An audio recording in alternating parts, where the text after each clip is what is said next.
And that we will do.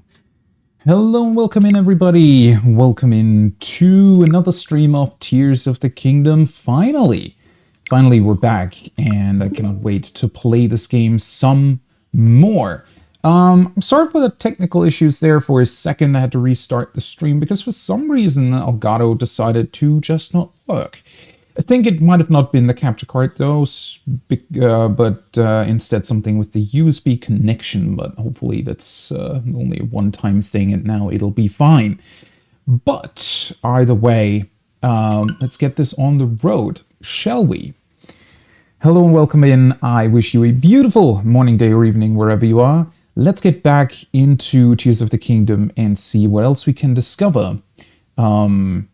With where we left off, because we kind of left off at a very, very important moment, I want to say. Or, well, I don't think the game necessarily considers it that important, since it's technically not part of the main quest, but we'll see. Mo for show, hi, welcome in. Evening for you. Alright, that is 11 p.m. That's already kind of late. Depending on what you need to do the next day. I hope it'll be fine. But yeah, we left off in Kakariko Village last time. Finally made it to the village. And there is a ton of stuff to look at here. I did go into all the buildings. I resolved an issue here and there. Actually, a couple issues. We helped the sisters from the clothing shop or we helped their grandmother, rather, to get back on her feet. She was apparently touched by the gloom here in the city. And we crafted her a very, very tasty porridge soup with sandalians in it, which meant that she now is on her feet again. And one of the sisters could go to Ateno to do her fashion studying. Apparently that's a thing they do there now. While the other sister could go back to normal pricing in the shop and didn't have to hike up the prices to help her grandmother.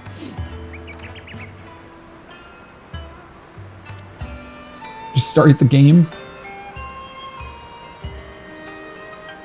I had that for a very long time too, where I ran around with a lot of blessings, but couldn't find a statue to refill my hearts. Yeah, the 3 layers of the map. Honestly, this game was crazy to me, just how much they really added to it. And, well, Breath of the Wild kind of has a little bit of a problem now in that that this game exists now, which is, yeah. I loved Breath of the Wild, and I actually enjoyed that the world wasn't, filled to the brim with stuff, because up until that point we had kind of gotten used to, I felt like, the triple A game approach of, there need to be, a billion different collectibles to find, and every corner has to have some unimportant NPC, doing a fetch quest.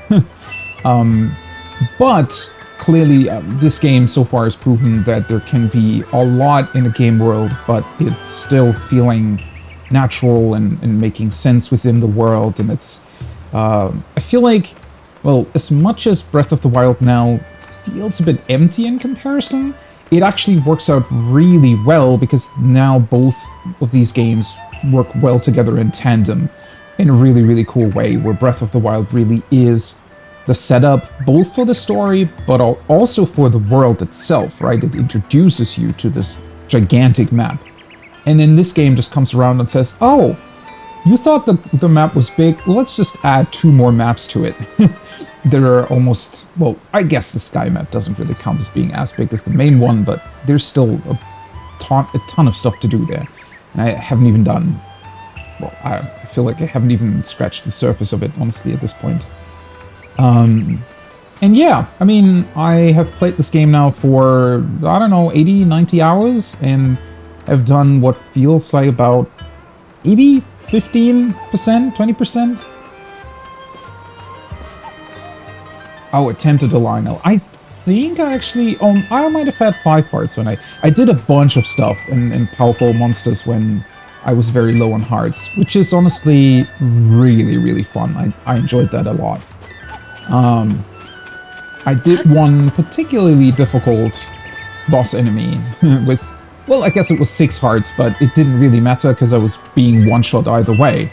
But it was super fun finally having some challenge in there as well, considering that in that regard, Breath of the Wild, well, it was just a bit awkwardly balanced, I think, where it was more difficult at the start, and once you got going, it just became pretty easy very quickly. So far, I haven't really had this here, so I'm excited to see where it's going. I feel like the almost additional restrictions that they introduced to the combat system with, you know, fusing and whatnot, really work out in favor of balance, all things considered. Pothog. Posture check, oh god. Should I sit up more straight? I feel like I always sit a bit round, to be entirely honest, because my chair reclines like that, but it's just more comfortable, especially over long hours.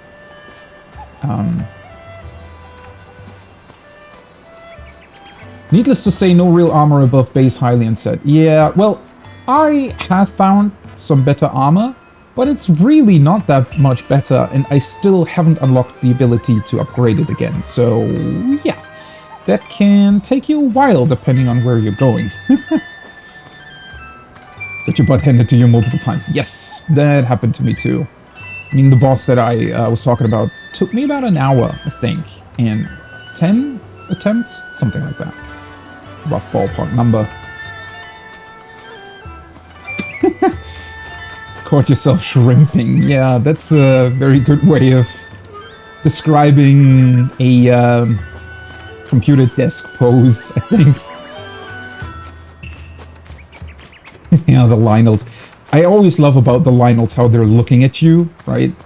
I think I had one where it just kind of I came over a hill or an incline or whatever and suddenly saw it. And, well, they always do this weird, huh? What do you want, right? They don't attack you immediately. They just kind of look at you with this expression of, all right, you know you're approaching me, right? And, yeah, really fun if you're not expecting it. How's it going? I look different, do I? Could be.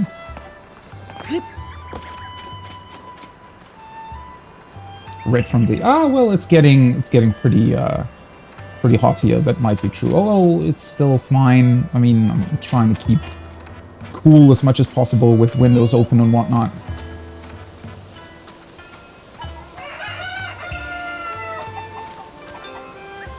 Great, let's talk to Paya for a bit. I did not realize she would go over here. I'm still in love with this research lab part they built here. It's such a cool thing to see all these different structures spring up all over the world. Especially since they're all into researching stuff, and it's just super, super fun to discover not only how they research, but also what they find, what kind of conclusions they draw from it. And to be along for the ride feels awesome. Hey, Sai, welcome in. Master Link, is there anything you need from me? I haven't discerned anything about Princess Zelda's whereabouts, so I'm not sure I can be of any help to you. However, my plan is to investigate the ring ruins as thoroughly as possible. Dorian, my aide, does not seem too happy about it, but I believe this falls under my duty as chief, and so it must be done. That's all I have for you at the moment. Please stay as long as you please. I don't actually know why Dorian's so against it. I still don't really... I mean, maybe because there were so many issues in the city. We're safe behind a rock.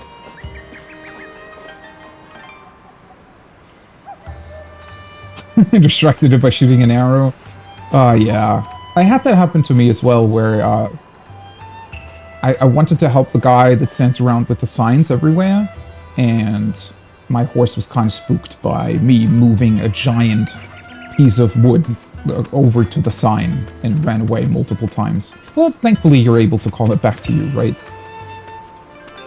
While you're running around Hyrule too. That's good to know.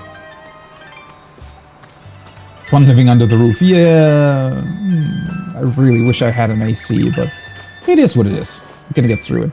Honestly, so far, we still haven't really had super, super heated days, right? It's been actually a pretty good summer so far.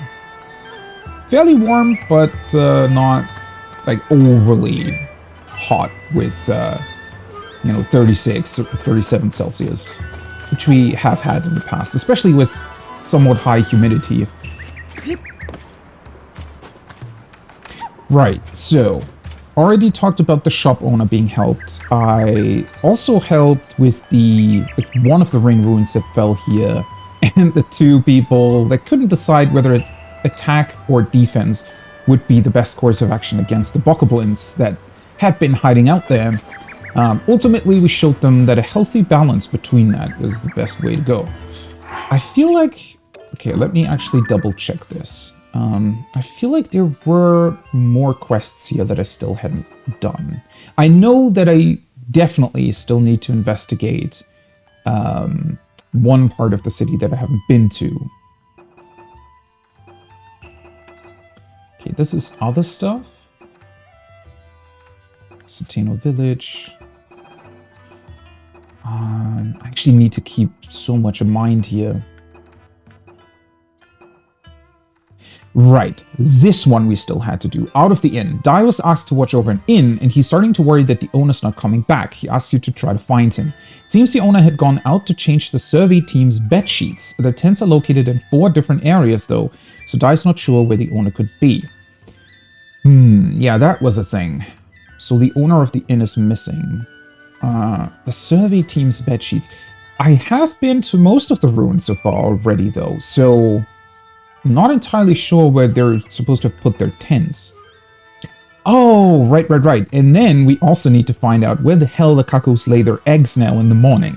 Because the problem is, the place where they had their, small little stable pasture thing, that's where the makeshift research lab is now, where the ring ruins fell on one of the houses. Thankfully, apparently nobody got hurt there, but... yeah, we need to find their new nesting place, I guess. And then we also need to find or go to the other ring ruins, which is what I mentioned I was going to do. Well, okay, this is something else. Right, so guy with the inn and the other research ruins, and then we can also tell this guy about what the ruins might contain. You don't see me. What armor do you get here? You get one of the sets that had already been available in Breath of the Wild as well. The Sheikah set, which is pretty cool. And then you get another one, which was also in the previous game, but not available here, I don't think, which is the set that makes you look like a glowing skeleton in the dark. Actually, I think I bought both, didn't I? Let's see here. Oh yeah, they're at the bottom still. The Stealth set, Sheikah set, and then this one, the Radiant set. Which I'm not entirely sure what it does. I don't think I ever really tried out what it's supposed to do. I don't know if it scares people and or monsters in the dark when it glows.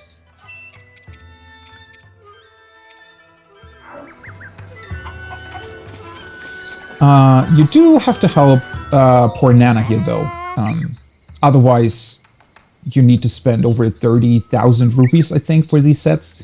But they'll eventually go back down in pricing if you help her. Well, look who's here. We sure appreciate your business. You're one of our very best customers. Yeah, I bought your entire stock more or less, didn't I? Or your entire outfits. Remember, we're happy to buy if you're selling, so visit Enchanted when you have business to do. I will most definitely do that. Alright, so, one thing that I definitely did not do last time is check on the East Hill. This had previously been the spot with the Sheikah Shrine on it, and also the spot that led over to the fairy fountain, which now seems to be gone. I mean, all the fairies have relocated, because of various things. I feel like the fairies have gotten particularly unlucky in where the ruins fell. Because it seems like a bunch of those ruins hit the exact locations where the fairy fountains were located. So they relocated, but also closed off their armor-enhancing business, so now we need to get a musical troupe back together to make them open up their shops again. Okay, guys, can you tell me where the hell you're nesting now? With me running all over the city, I would have thought that we'd already, you know, maybe found a hint at where the Cuckoos might be. I mean, they're all over the place, but it's not morning now, so we won't be able to find out where they are. Right. I need to be careful. Once I step over the red... well, it's not tape, but it's kind of supposed to be, right? We're not allowed on that ruin. So I need to find a way to get in there without the guy at the bottom noticing me. So that's going to be one thing. But before I check on that, let's actually go over here. Let's see. Is this considered another part of the ring ruin? Is this one of them? Or... because the one I haven't been to is the one at the very top. But there has to be one other normal one, because there's 5 around Kakariko, but 4 are accessible, the 5th one is not. The 5th one is the floaty bit.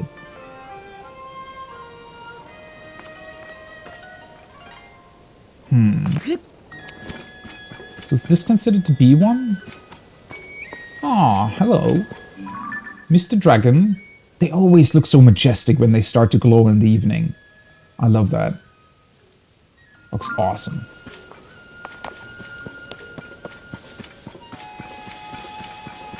Right. I think I can, or should, rather, access the place from here. Ooh, this looks really rather dangerous. Can I sneak away your, sneak away the honey, or are they going to attack me if I do it? Oh, okay. Never mind. Sorry, little bees. Need some honey, though. You know, brown berries and honey and so on. Desperately need that. Alright, this is... isn't this where the dragon is going to go into? Wait, where are you? I just remembered that they're flying into the chasm. Damn it, now I lost him. Oh, there you are. I wonder if I should... ooh, hello. Ah, that hits very far away, doesn't it? Yeah. Don't even see it behind the mountain.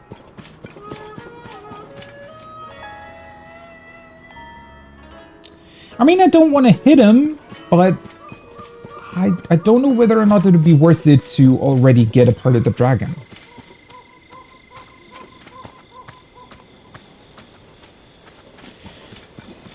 Now this makes me wonder if there is a reason for why... oh, it's... I was wondering about the music. It's bringing in the dragon music. Hey, buddy. What you doing? I actually wondered whether or not he was alright there, because his mouth looks a little red. Right? Considering that he had been, well, not necessarily attacked, but a bunch of the Calamity Ganon weird stuff was attached to him in the previous game. Now he seems alright. Wow. Oh, you can also see the other one in the background. Hey there.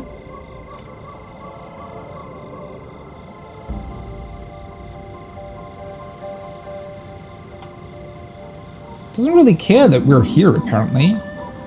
Problem is, if I try to get one of his pieces, it's probably gonna fall into the chasm, right? I don't really want to go down there yet. Wow, this looks impressive.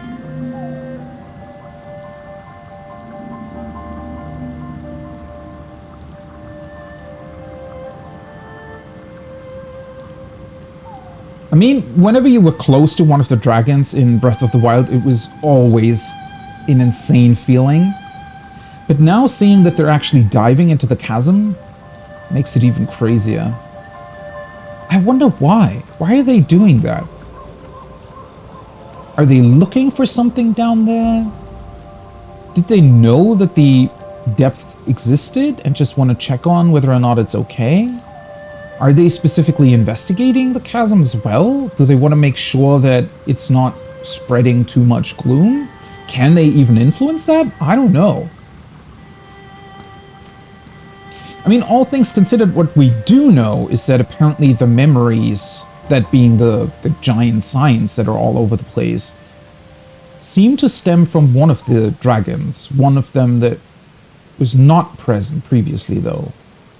And maybe, question mark, came down with the Sky Islands. Imagine how insane this must be for a person that hadn't seen the dragons either in, or, well, didn't maybe play Breath of the Wild. Doesn't know about them. So pretty at night. Yeah, they are. I love the way they glow. Especially since they all glow in different colors as well. More bees. Doesn't smoke usually help against bees? Let's see. It does. There we go. Nicked your honey.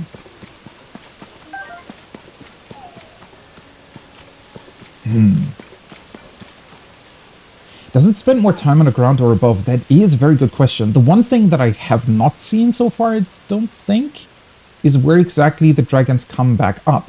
I don't even know if they now stick around the entire time throughout the day-night cycle. Because previously, well, they also descended and ascended through something in Breath of the Wild, didn't they?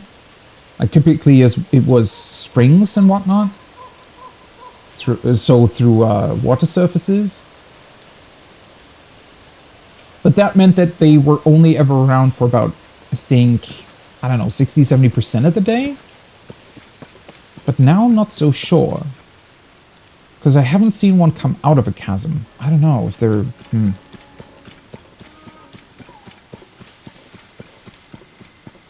Might be worth it to follow one eventually when they're going down. And just see where they're actually going. I don't know, maybe they're pointing you in the direction of something interesting down in the depths. This is a giant chasm. Makes me wonder why it is here specifically. I don't know.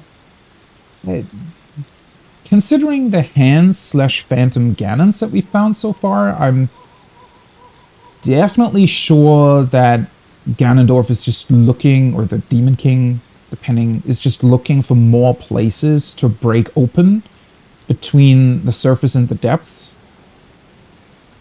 Potentially to spread the gloom? Well, probably. Most likely. Huh. I feel like he might have even targeted the fairies specifically. Or maybe it's just that the fairies?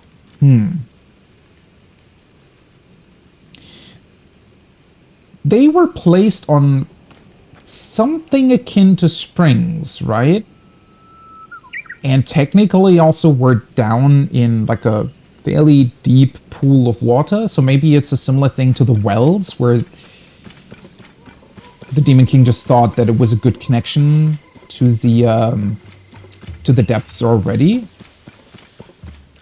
I don't know. Well, let's check here first. I was considering for a moment to check on the Cuckoos and see what they're doing in the morning, but I mean, the days aren't too long. So we can probably still do that. Hey, buddies. Where are you going? Oh. Morning. You come all the way out here to see the ring ruins. I'll be. Watch your steps so you don't fall into that chasm or get personal with any gloom. If you just can't help yourself gloom-wise, look for our resident gloom specialist, Aba, by the tents. Anyhow, the chief here is determined to keep the ruins open for viewing. Just stay clear of the stone slabs in the ring ruins. Can't replace those. Yeah, what about them? Did you know 5, count them, 5 ruins fell around here? They're called the ring ruins. We discovered stone slabs inside 4 of them, inscribed with Zonai writing. Each slab tells a different story. The one in this ruin is about let's see. Wind, fire, water, lightning, time, and oh. Wait, I hadn't really... I know that they were, since we've already read 2 of them, we do know that they are referencing the sages. I hadn't picked up on it actually being connected to all of the different elements of the sages, though. Right, that was it. It says that people with powers like those could amplify them with secret stones to perform great deeds. Or maybe he was just saying that that's what the stone slabs tell them. Not that each one is connected to an element. Never mind. Oh. If you want more than a synopsis, you can take a look at the translated text posted near the slab. Writing is so ancient that I couldn't begin to tell you how to read it. But Toru's pretty well versed on Zonai stuff, so I had him write it down for me. Oh, shame we can't enter the floating ring. I bet there's a slab in there packed with juicy information. Yeah, I'm pretty sure there is. I am in love with their little research outposts. It's so cool to see how they've stacked up all the ring ruin parts that they're looking at. Potentially even making them ready for transportation to a place where they can be more easily... where they can more easily look at it. How'd they get the gloom in this cage, though? Also, I feel like the cage doesn't really help all that much, to be honest. Oh, maybe they just picked up a patch of, like, earth that had gloom on it? Would that work? This looks rather dangerous. I mean, it does seem as if they've placed some, like, danger signs around it, maybe. No, I was raiding yesterday evening, so I didn't really have time to look into it. I very, very briefly looked into a stream, but yeah, I don't know. But, I mean, I'm not too fussed about spoilers. Can you even be spoiled on an event like this? I don't know, so...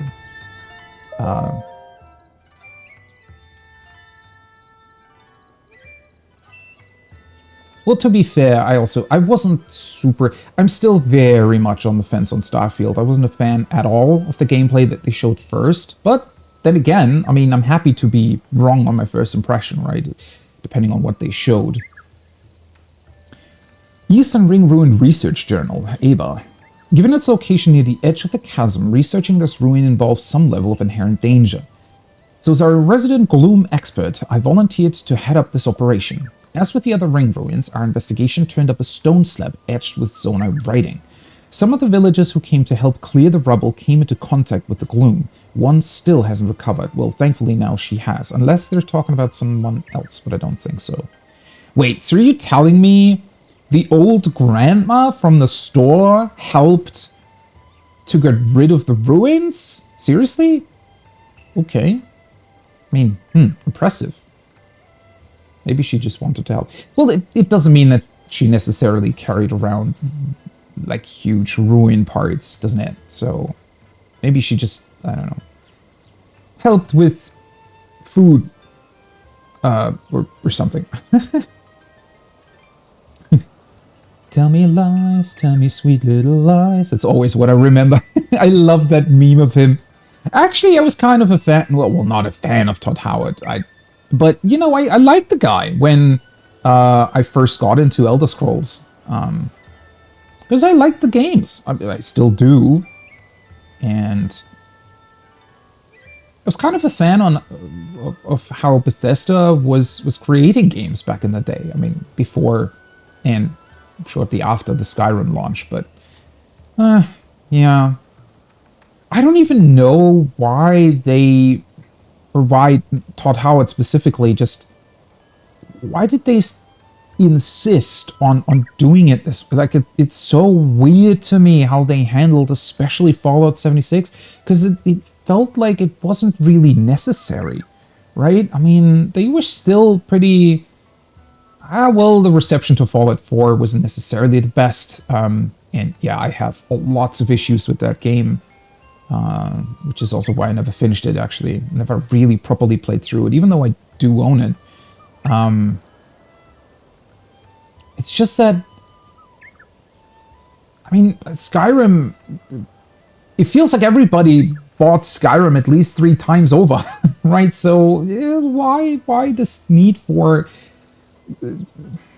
faking what your games are supposed to be? And ultimately, I think a lot of people, as I saw, ended up liking Fallout 76. So if it had released like half a year later, maybe it would have been fine. So I don't know.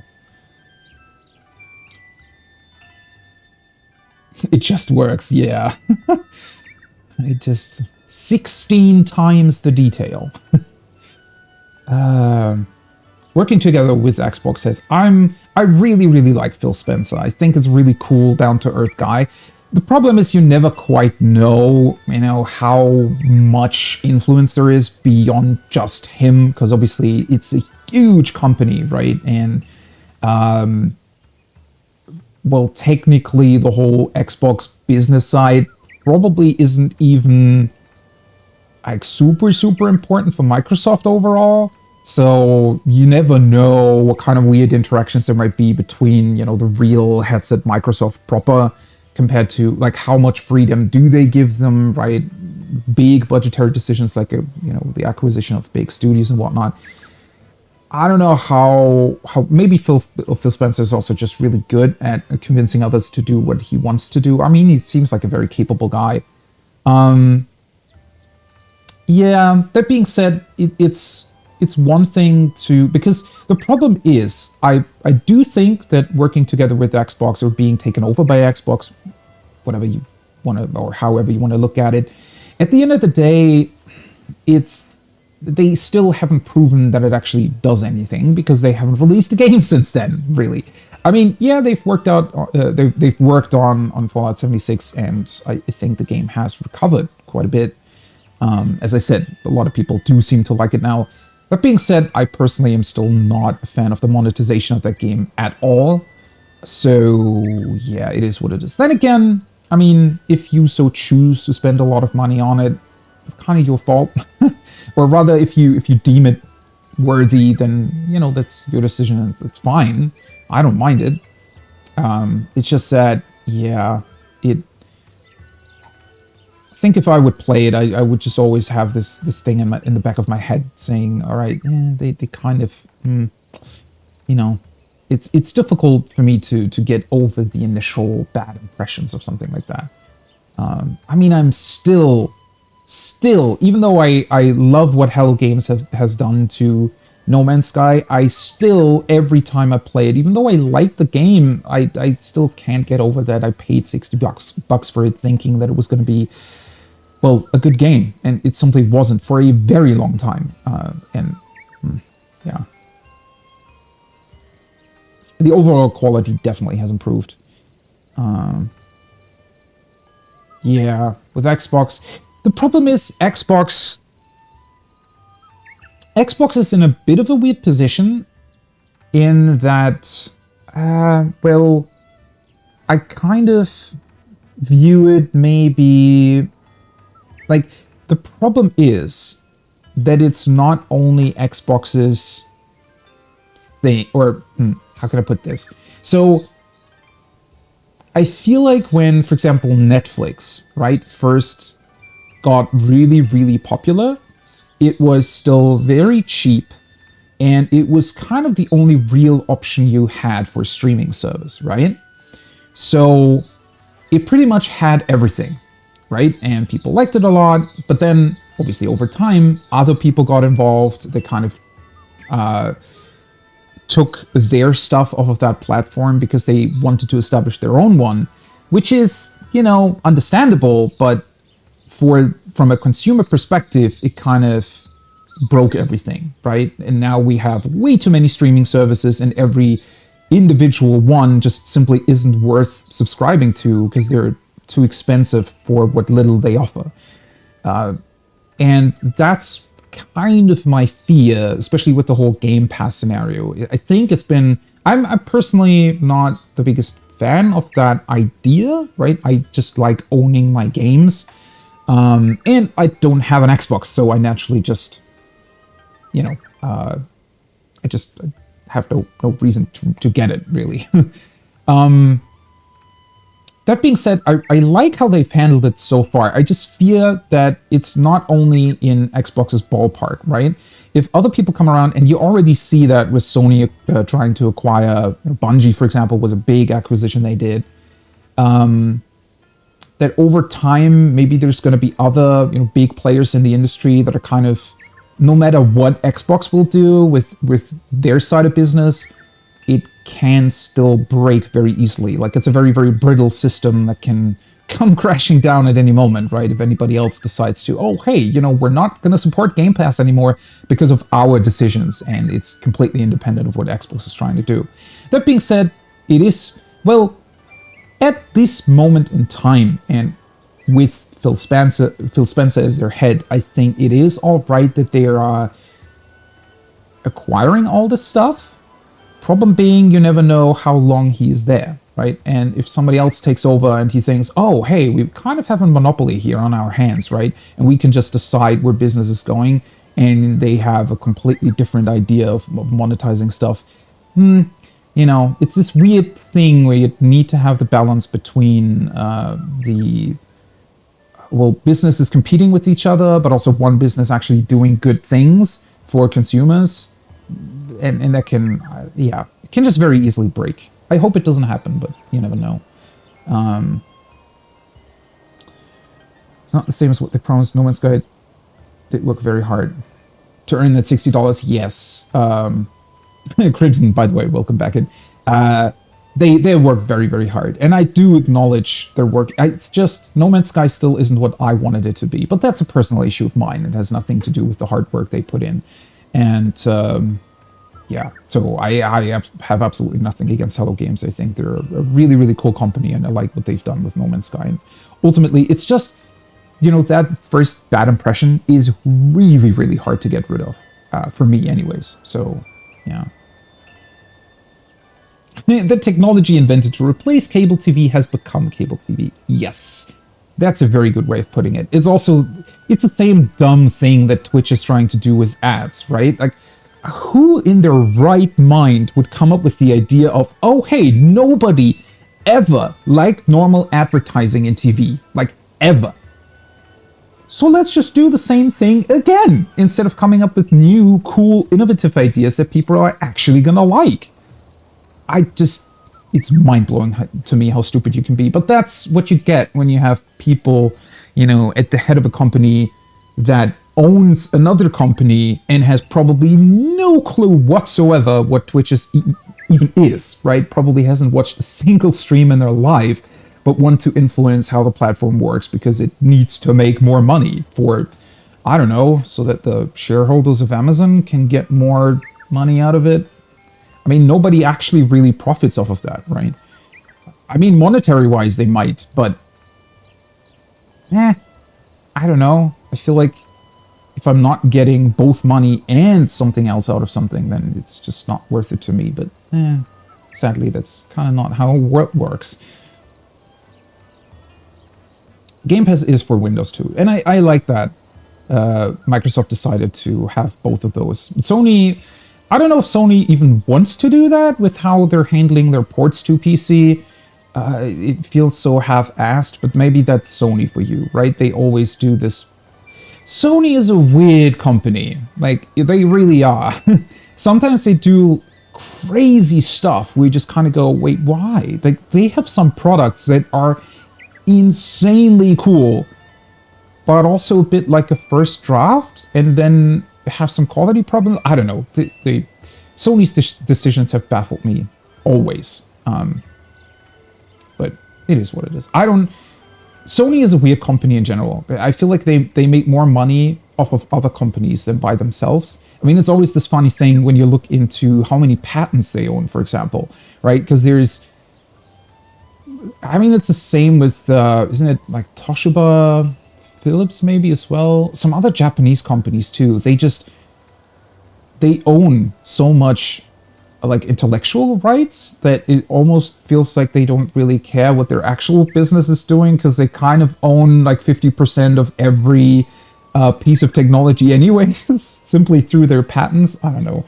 It's a weird thing. I would actually kind of like to look at their, I don't know, the way their revenue comes in. I don't know if you can really do that, like on a level where you'd see how much they just own by other companies having to use their technology, right?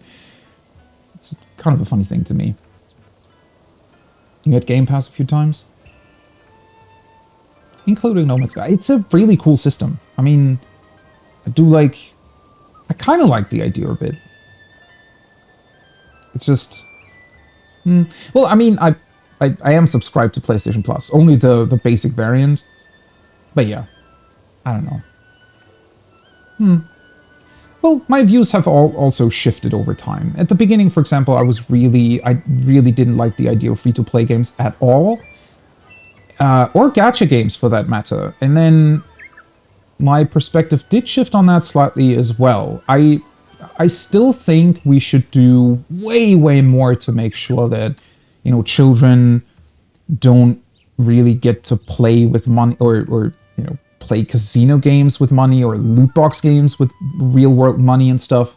So there needs to be done a lot more into making sure that, you know, vulnerable groups aren't being exploited by those systems. But on the other hand, for like normal people, a game like Genshin Impact is insanely good. Like, it's a really, really good game that you don't need to spend money on at all if you're not really into the whole collecting characters bit, right? The rest of the game is kind of awesome.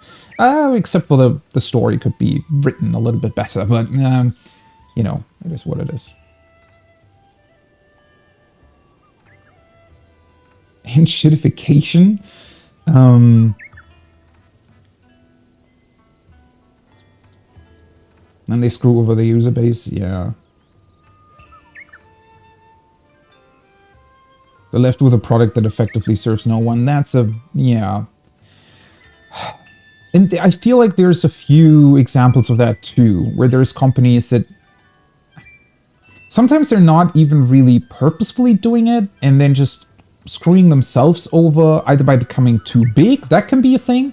It's kind of what I mentioned earlier, right? Because Netflix becoming really big and competitors coming in, but, well, it's one of those things where it's just bad if there is too much competition on the other hand, right? Because it means that for the consumer, suddenly you have to, well, be subscribed to 5 different services, and no one wants that, right? So it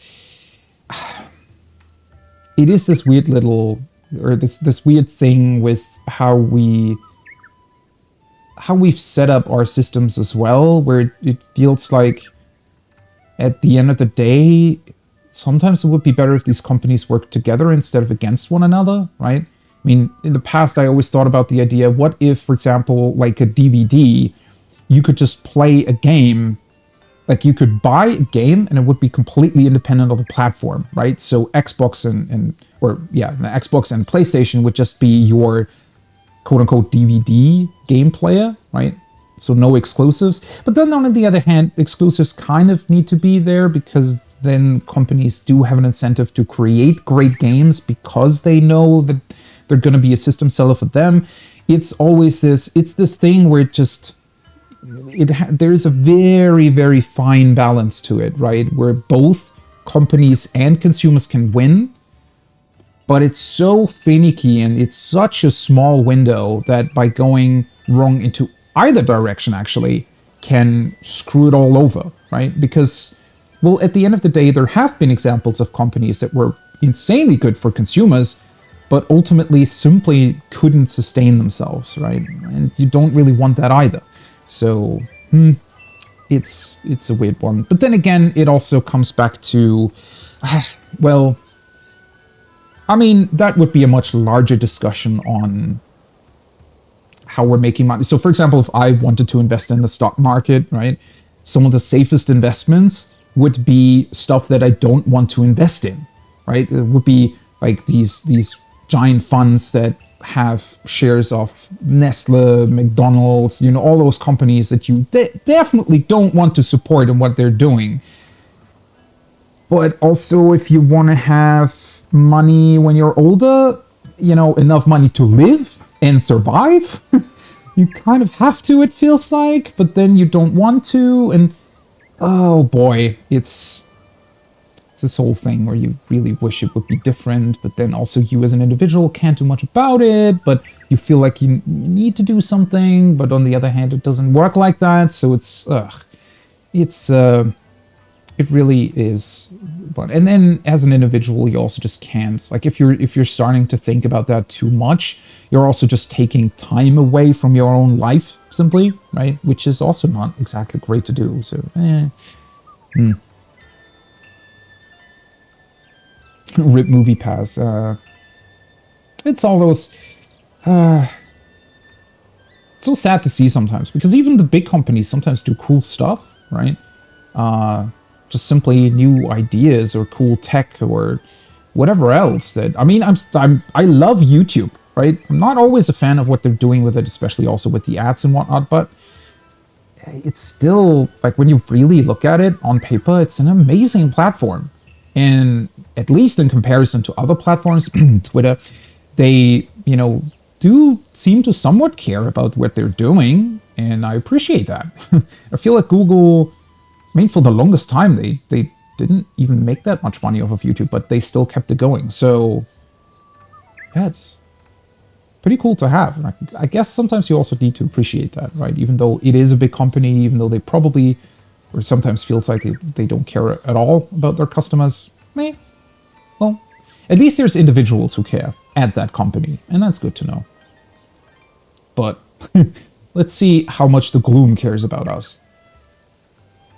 Some of the villagers who came to help clear the rubble came into contact with the gloom. One still hasn't recovered. All of the herbs effective against gloom have been used up, tending to the wounded of Lookout Landing. Ah, yeah, they also investigated, or tried to investigate, the chasm. The herb in question was a yellow plant I'd stumbled upon in my previous research, very likely a new species. Given how difficult it is to procure, I've been working tirelessly to develop some sort of alternative cure. Ooh, that sounds very interesting.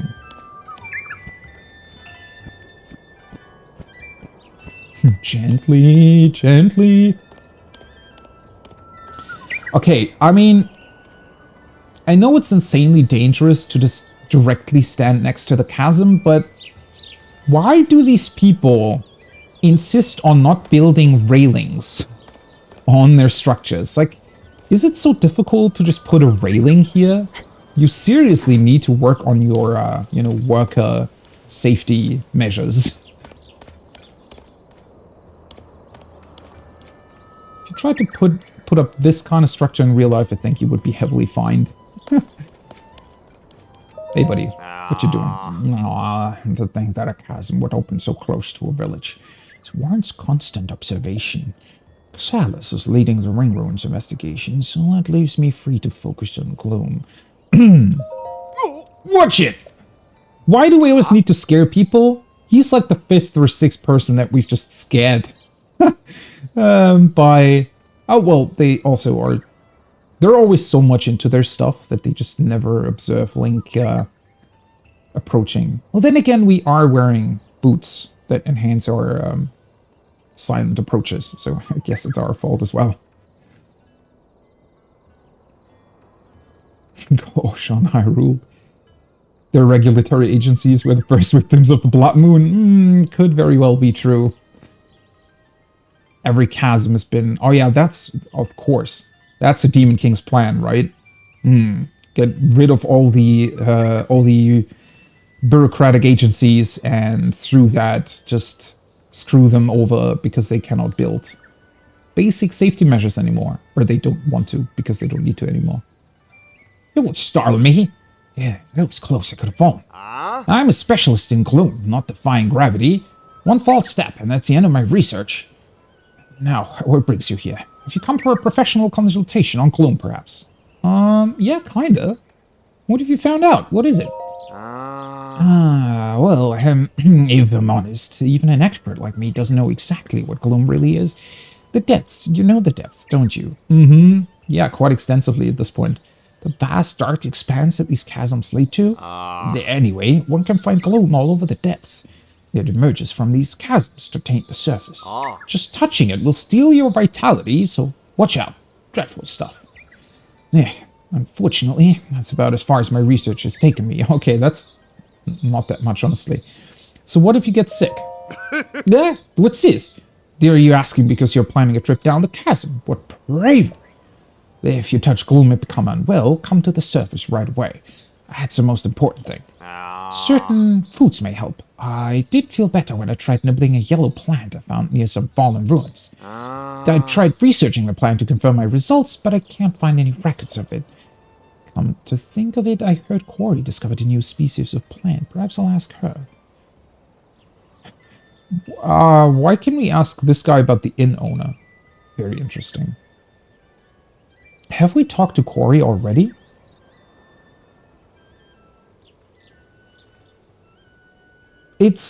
I have to admit, it is somewhat difficult to keep all their names in mind, because we've already talked to so many people at this point that I'm not quite sure what all of their names are. Also, there is quite a few teams, right? The monster teams, the survey team. There is the team that is investigating the ancient Hyrulean stuff versus the Zonai stuff. And then a billion different other NPCs. Where's the inn owner? Hey, inn owner? The spacey looking fellow? He made the bets recently, but I haven't seen him since. Oh. Perhaps he went to that tent over there. He said he'd have an easy time finding it because of the bizarre ruins on the spot. I wonder if he made it. It looked like he was about to fall asleep. Ooh. Alright. I went over there already, though. Is he just lying in the bed he's supposed to make? Maybe that's why I passed him? I love the little bits and pieces. You know, speaking of Todd Howard earlier, that was always super impressive to me, and that's what made the games like Oblivion so special. They already had a full, you know, working day-night cycle for their NPCs too, back in 2006, which was really impressive, and also led to some really cool and or hilarious situations from time to time. Because obviously you could also manipulate that. Use it for your own benefits. But it's really cool to see it here as well.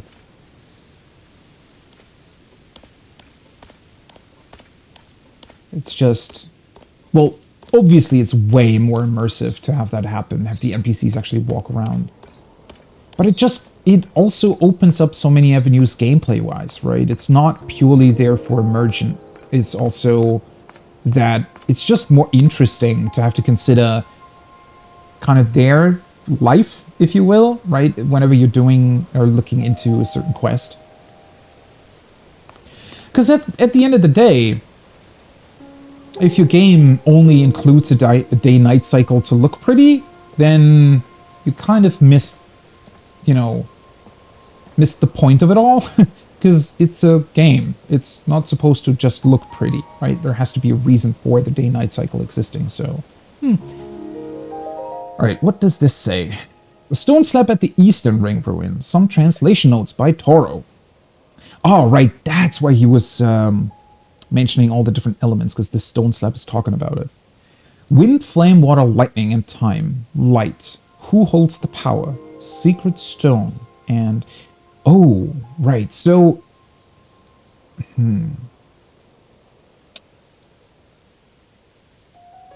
Didn't we hear at some point that Sonya was the Sage of Time? No, light is the thing that Rauro has, right? But this is only 6 out. I'm still confused about the tiers. Which is the one that Zelda has? Which is the one that Sonya has? And why was the one that Zelda had at the spot where Rauru's hand was holding down the Demon King? I still don't get that. Especially with the time shenanigans, right? Zelda being transported back in time, where they're now 2 of the same tier in that timeline at that point? Or did it somehow work out where one of the tiers for some reason is kind of just doing the time loop while all the other ones are... I don't know. Because at first I always thought that Zelda just had the one that Sonya had. But then it I think in one of the scenes and or memories it looked like Sonya still had hers. But there might have been two. I don't know. Well, I know that we'll get to know eventually, but it's still confusing me a little bit. Wind, flame, water, lightning, and time. Light. Who holds the power, secret stone, and... So the wind sage we have already met at the Stormwind Arc.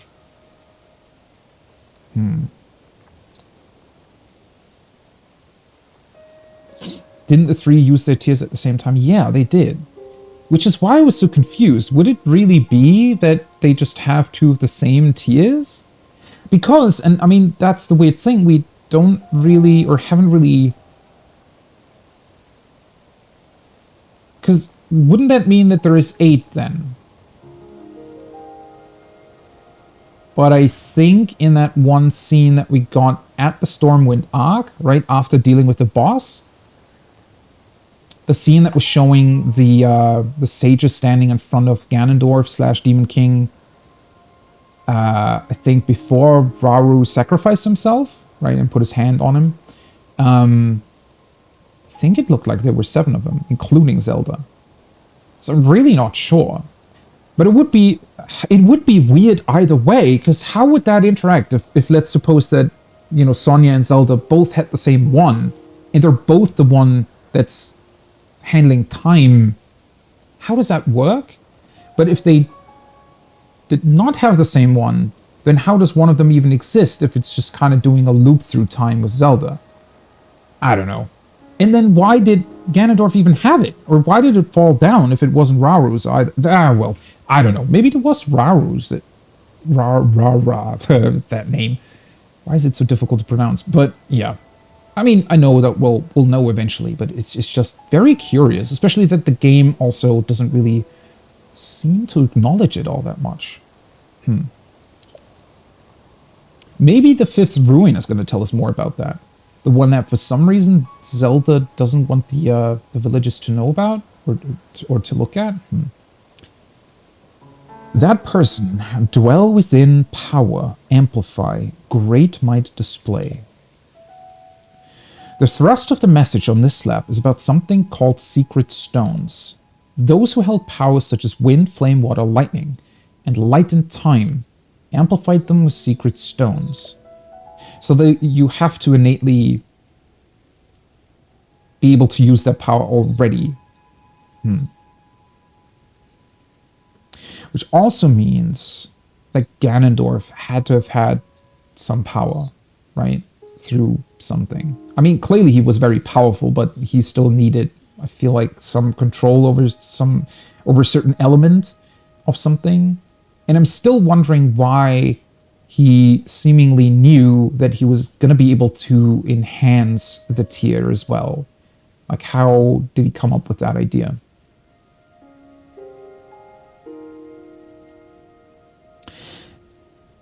I mean, that's the thing, though. Okay, I guess maybe confusing is the wrong word here. I'm just... For some reason, I feel that it's just very odd that they would both have the same one. I'm just trying to piece together... Although then again, yeah, now that you're pointing it out, I guess it would make sense that maybe Rauru just took Sonya's tear after she was attacked by Ganondorf.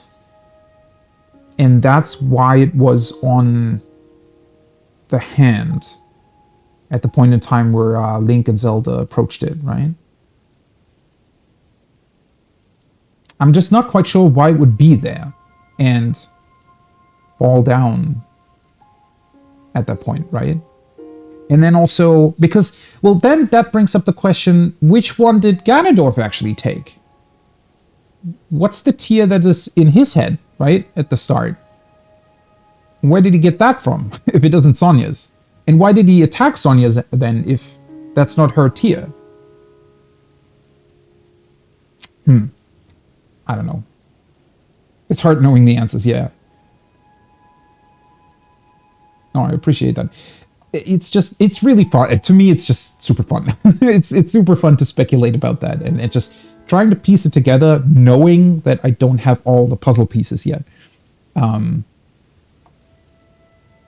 No, that's the thing.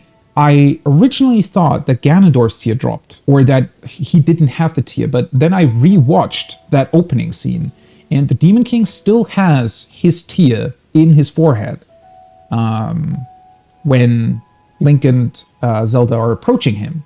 So the one that fell down cannot have been his, unless it has done some weird time shenanigans. No idea.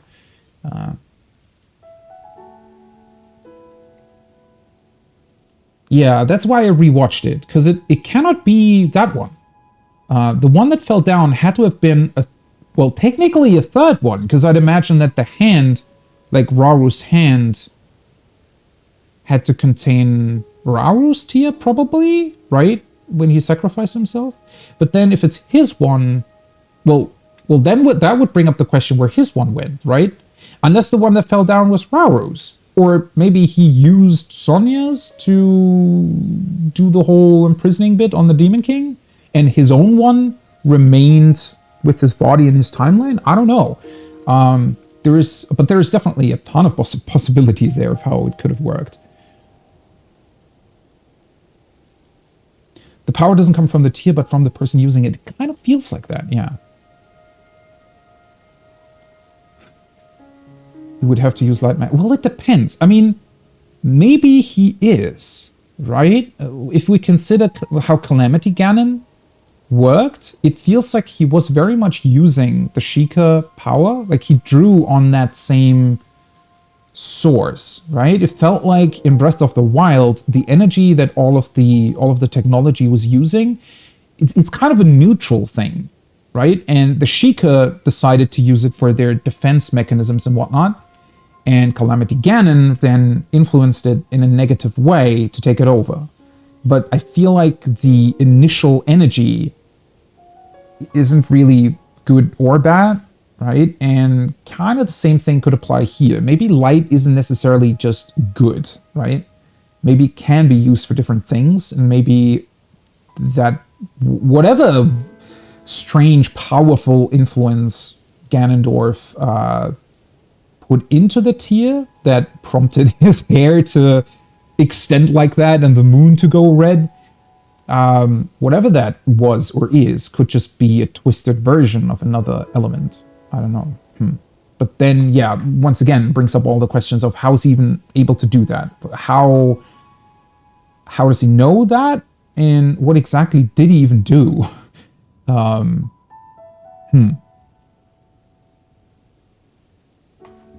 Or time edit. Well, can he though? Maybe he also somehow was able to, I don't know, transfer bits and pieces of the magic of all the tiers into his one. Well, that also, it just is difficult to answer without knowing which one he actually took and from where and how. I don't know. Because, yeah, there are technically 7, but we only really know about 6, I think. If we assume that Zelda has the same one. And there's like duplicates because of the time or time travel. They use the stones to attain great might to accomplish their goals. That's what I'm guessing it would say if we could read the whole thing.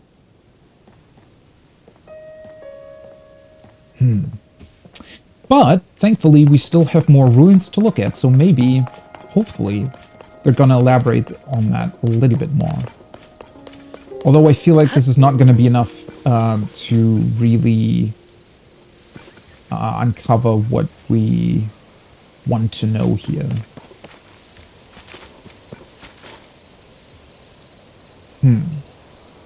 I wonder what would happen if I were to just fly fairly high up and then land on those ruins directly.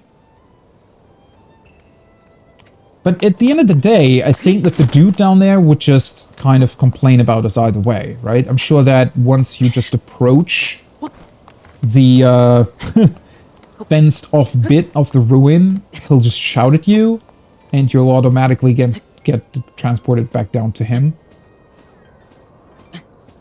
But, I mean, I can try either way. Aww, little buddy missing his friend. Aww.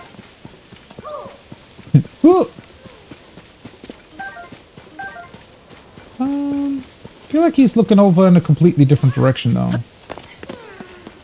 Yeah. Oh, those monsters are mighty close to the village. Ah, well, either way, let's just help him. Ooh, that looks so cool. Seeing the Zora domain like that?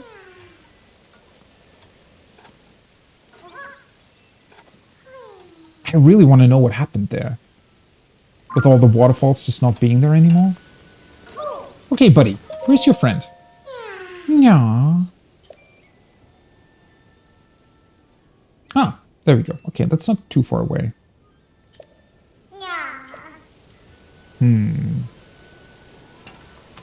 Okay, we need to be careful of the monsters. Oh, he's carrying a bokoblin. That actually looks pretty cool. I mean... Let me see here. I think this is a good idea to use one of the wings, right? It seems like they're not really giving us anything here. So... let's just drop one of these. Let's drop a fan as well. And put them together.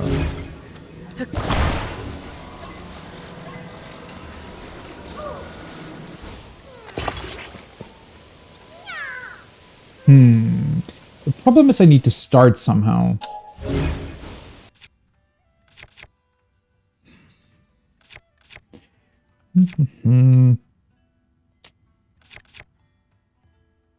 I really wish these wing pieces would have the glidey bits, or what the sleds have, right? To make them glide over surfaces better. I wish they just had that. Because otherwise it's a bit finicky. Or you always just need to attach a sled to the bottom of it. Or a cart. Problem is I don't have that many of them, so...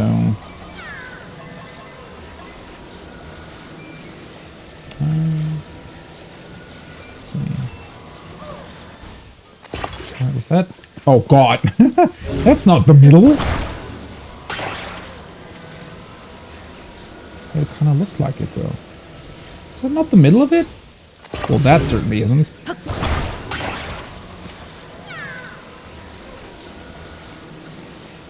Why is it...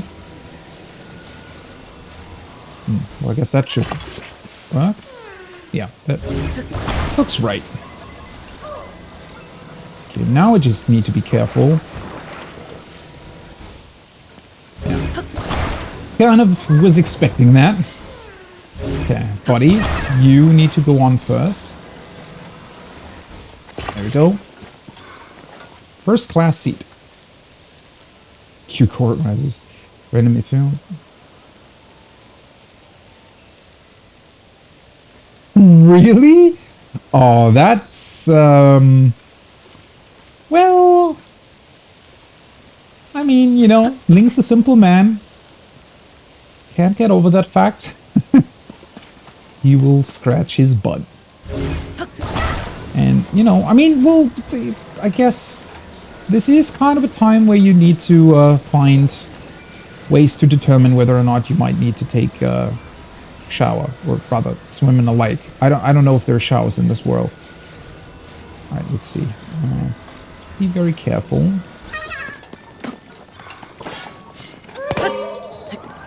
Oh my god. Can we...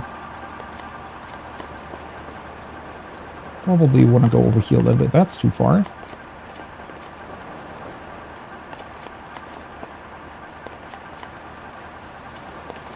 Thankfully, you can kind of stay up for a little bit, right? While the fan is active. Oh, that's a bit... oh, it's... isn't that perfect? Okay, now we need to land somehow, though. That's going to be a little bit more difficult. So now... oh yeah, that's... I feel like we would need some sort of break for these things in the future. Oh god. Stay here. Alright, there we go. It kind of worked. I need to think about my braking process. More in depth. Hey, there we go.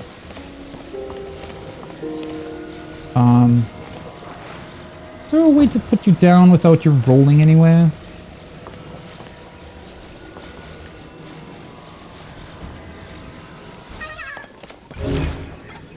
Oh, perfect, actually. There we go. Here's your friend. Nyahaha. Hey, brought your friend. Left him in a squat while replying to a text. Oh, God. He still does it. I mean, I wonder who came up with that animation. Who of the developers said, you know what would be funny? Let's make him scratch his butt and sniff his finger while if he's squatting while you leave him like that.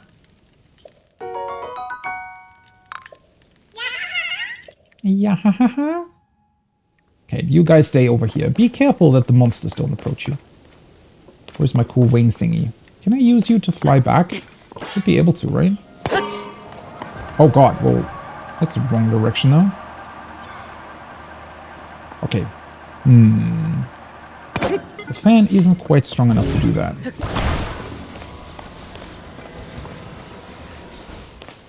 Nope. Put it down so perfectly earlier. Now it's constantly falling.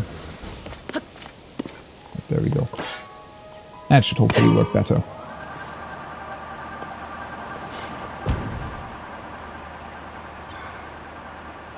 Or not. I knew I would hit that. Alright, let's go up here.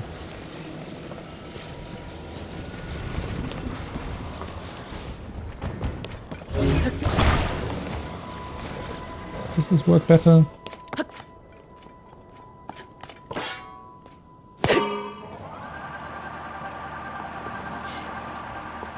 Classic. Oh, come on! Really? That tiny bit of hill you cannot go over? I'm just gonna walk. Also, that gives me an opportunity to maybe engage with the monsters a bit.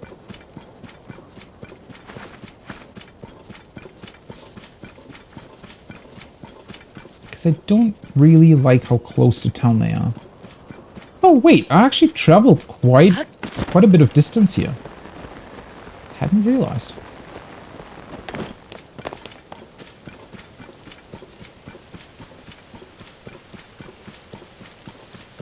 To be fair, it definitely makes Link very human. That's just something that people sometimes do for whatever reason.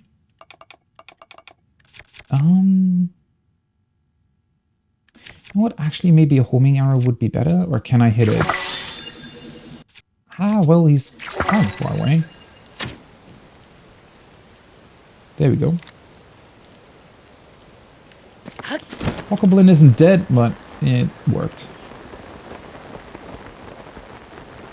Everybody confused? Alright, let's muddle the big one.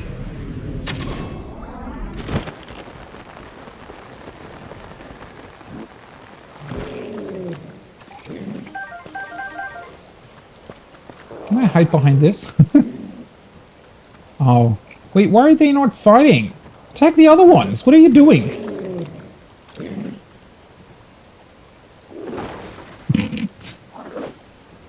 You're not standing close enough? Do you not? What are you... Oh, there we go. Okay, that was a bit brutal. Huh? What happened? What am I doing? Alright. As fun as the Muddlebuds are, it also definitely puts on display how kind of incompetent these guys sometimes are. You didn't see that. They're in such a perfect position to do some funny bits with, but on the other hand, I could dazzle them. Oh, well, then again, you know what? Let's just try that again. Oh, really? Now I muddled both of them. Oh, wait, are they still fighting each other, though? Oh, wait a second, I did not know that. I thought they would still be on a team. I guess it just confuses them.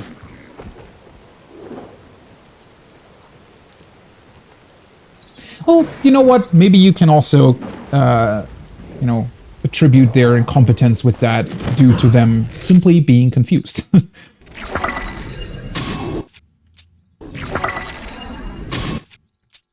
What's he doing? What kind of movement was that? He was just falling backwards. Ding, ding, ding.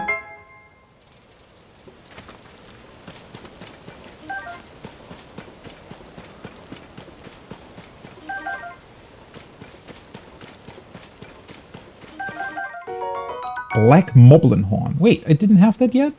A hefty horn with multiple tough barbs. Sounds pretty cool. Actually, do I still have stuff to fuse things to?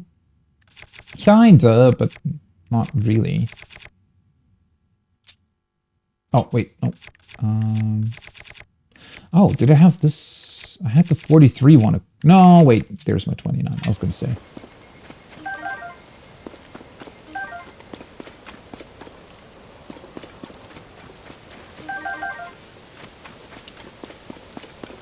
Alright, and that's their stuff. Great.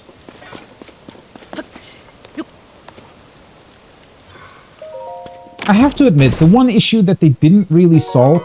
Ooh, hello. It's a cool weapon.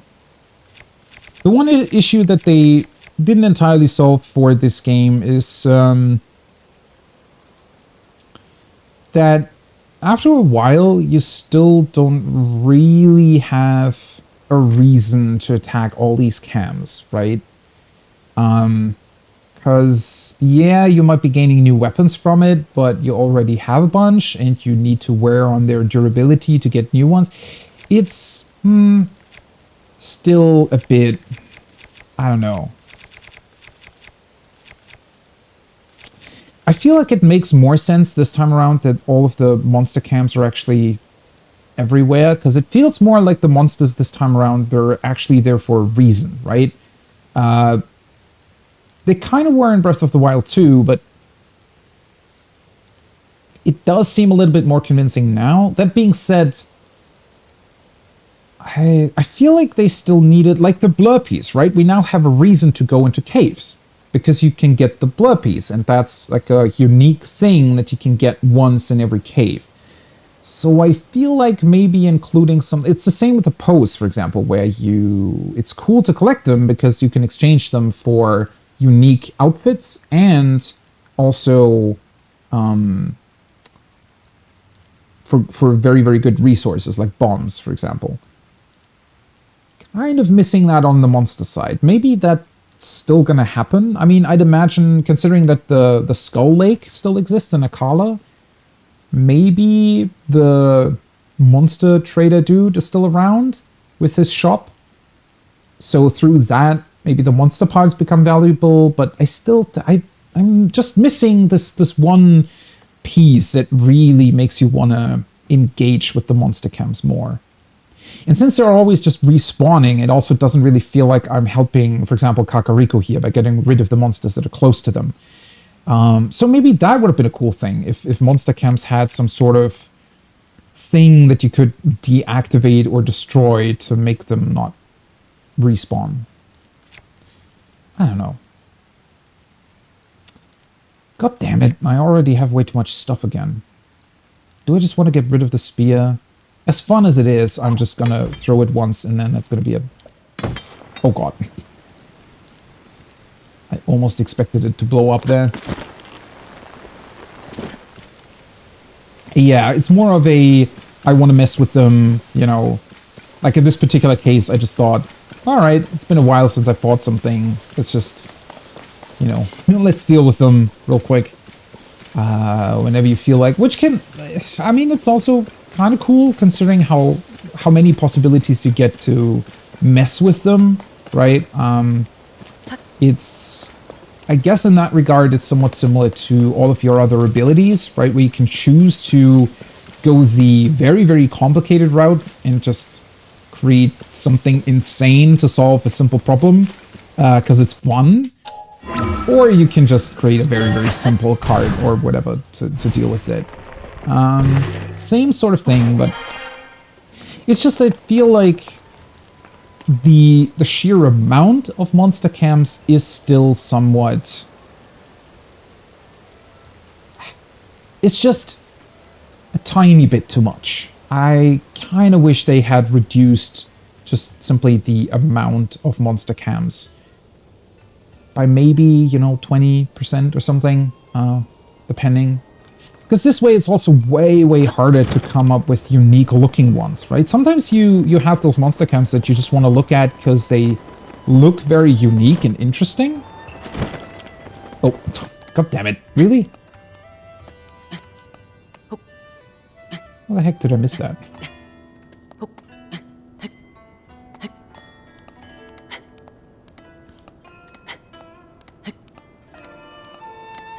But then again, you know, as cool as it would be to have some sort of unique collectible or something from monster camps, like the Blurpies, I think they might have also just been careful to not introduce too many of those things, right? Because, well, we have been praising the game for not exactly doing what, let's say, Assassin's Creed does, where it presents you with, I don't know, 5 different collectibles and constantly reminds you that you need to collect them and where they are, and you have a billion different symbols on your minimap and whatnot. We don't want that either, right? So leaving the monster camps as a bit more of an open thing that you can engage with, but don't necessarily have to, is fine as well. It is just a bit unfortunate with the whole idea of, oh, you know, I can get a new weapon or a new bow, whatever, from that monster camp, but I also kind of need to spend the ones I have to do that, right? So it really does feel somewhat pointless in the end, especially since they do respawn. I don't know. Maybe that could have been different. Maybe they could reward you with, well, a Zonai piece wouldn't have really made sense. I don't know. Maybe there just could have been something else, right, that they could reward you with that works equally well, but isn't a unique thing that you need to collect with every monster camp. Okay. Are you just sleeping, or are you also... Is he sleeping on the stone slab?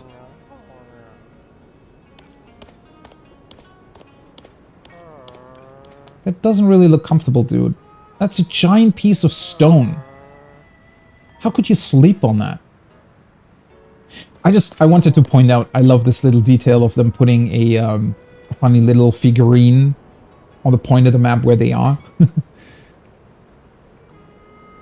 Like the ruin piece that they're next to. Okay, what the hell is going on here?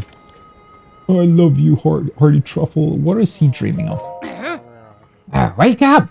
Oh dear, oh dear. This isn't the place to go to sleep. Segura's not far off, and if he finds out somebody's been sleeping on one of the stone slabs, a priceless artifact. Oh, wait. I was under the impression that this canopy piece here was supposed to be, you know, housing a bed, but maybe they just placed the slab here to make sure that it doesn't get rain on it. Yeah. And he just put his pillow on it and went to sleep? What the hell? Has he been investigating this thing for so long? I'll be the one who gets it. What? Stone slab. Yes. Stone slabs are, well, slabs. Like the one this guy's sleeping on. The survey team discovered stone slabs in each of the rain ruin sites here. They found this one in the ruin above us. Our leader is able to read Zonai writing and says the text on the slab is a record of a historic fight. One that was between a great king of that era and the Demon King. The ruler did not, or could not, defeat the Demon King and instead imprisoned that mighty foe.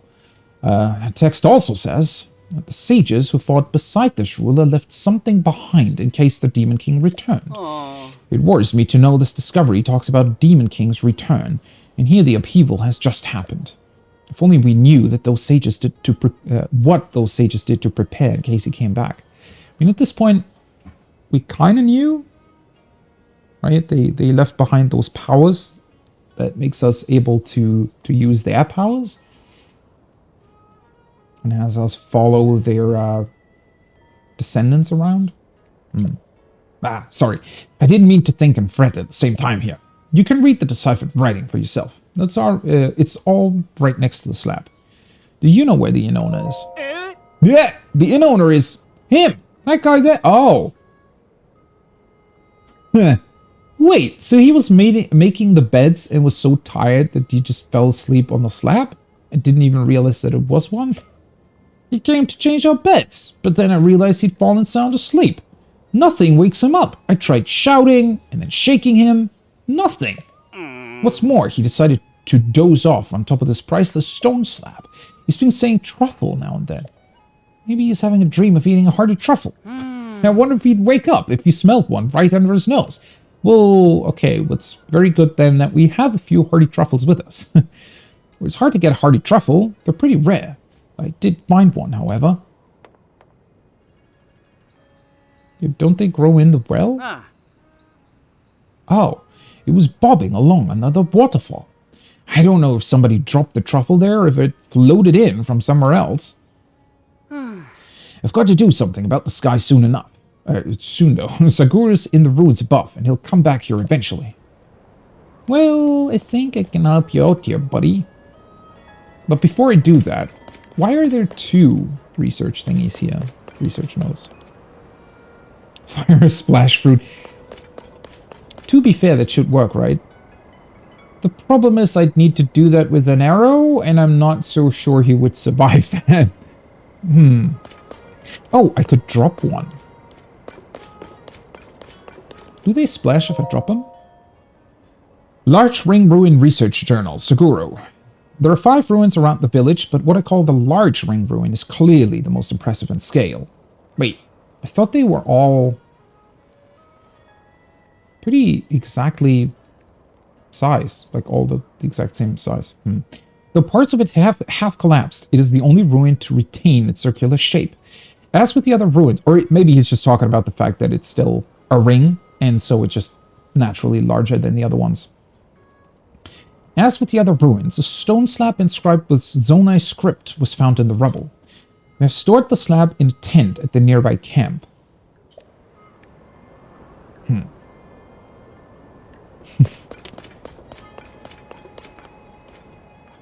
Oh.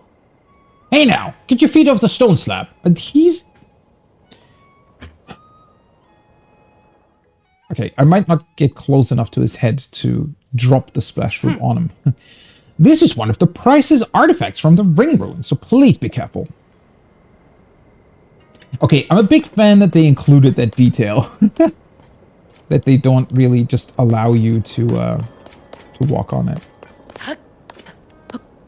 Oh, damn it! I was gonna walk on the bed, though.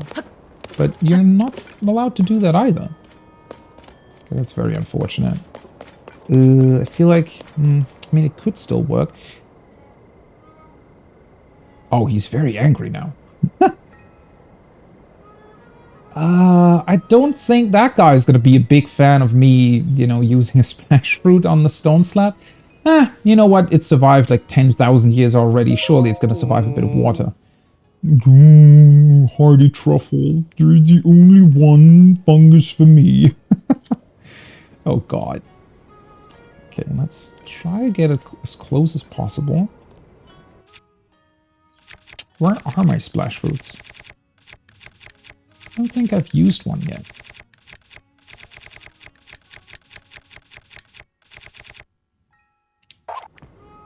Nope.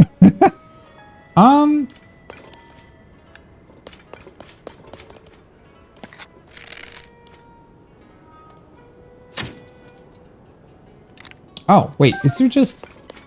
Oh god, let's try it from here. Feels like there's an invisible wall there on the bed. Close to it anyways. Nope. That certainly didn't wake him up. It scared the other guy, though. Yeah. He's fast asleep. I don't think that's gonna work. Would have been funny, though. I wonder if he would wake up if we just placed a hearty truffle next to him. I don't think so, though. The stone slab at the large ring ruin. Some translation notes by Taro. The Demon King, vast power, no hope victory, king's own life. Managed imprison him. Imprison not indefinitely. Prepare demon revival. We sages must leave our knowledge for future generations. Okay. Reading between the lines, this stone slab seems to be a record of how the king in those days challenged the Demon King. If I had to extrapolate the meaning, I'd guess it's something like this. The reigning king determined that they were no match for the Demon King and gave his own life to imprison the threat. The sages tried to leave something for the people of the future who would have to prepare for the Demon King's revival. I mean, that's pretty much what we already knew. It just still involves a great many questions as well, doesn't it? Because it sort of means that I'm just impressed. So well, first of all, it brings up the question again of how the hell can Ganondorf be this powerful? Is it just that he innately had an insane strength already that was almost a match for the sages, but obviously they had the tears, and once Ganon got his hand on the tear as well, he was just way too strong? Because I just fail to see how, if the tears are what enables them, how can he with one stand against 6 others? Well, we don't know what he did to it, so maybe he's just drawing on some sort of insane power source that the others were not willing to tap into because of some fear they might have had. I don't know. Considering that he was able to summon the monsters, and the monsters, at least to my knowledge, are kind of deceased spirits, maybe he's just twisting the very nature of the world, right? Ganondorf, I mean, by, like, maybe he's drawing on some life force power of deceased beings that the sages just weren't willing to tap into for obvious reasons, and so he just became super powerful through that. I don't know.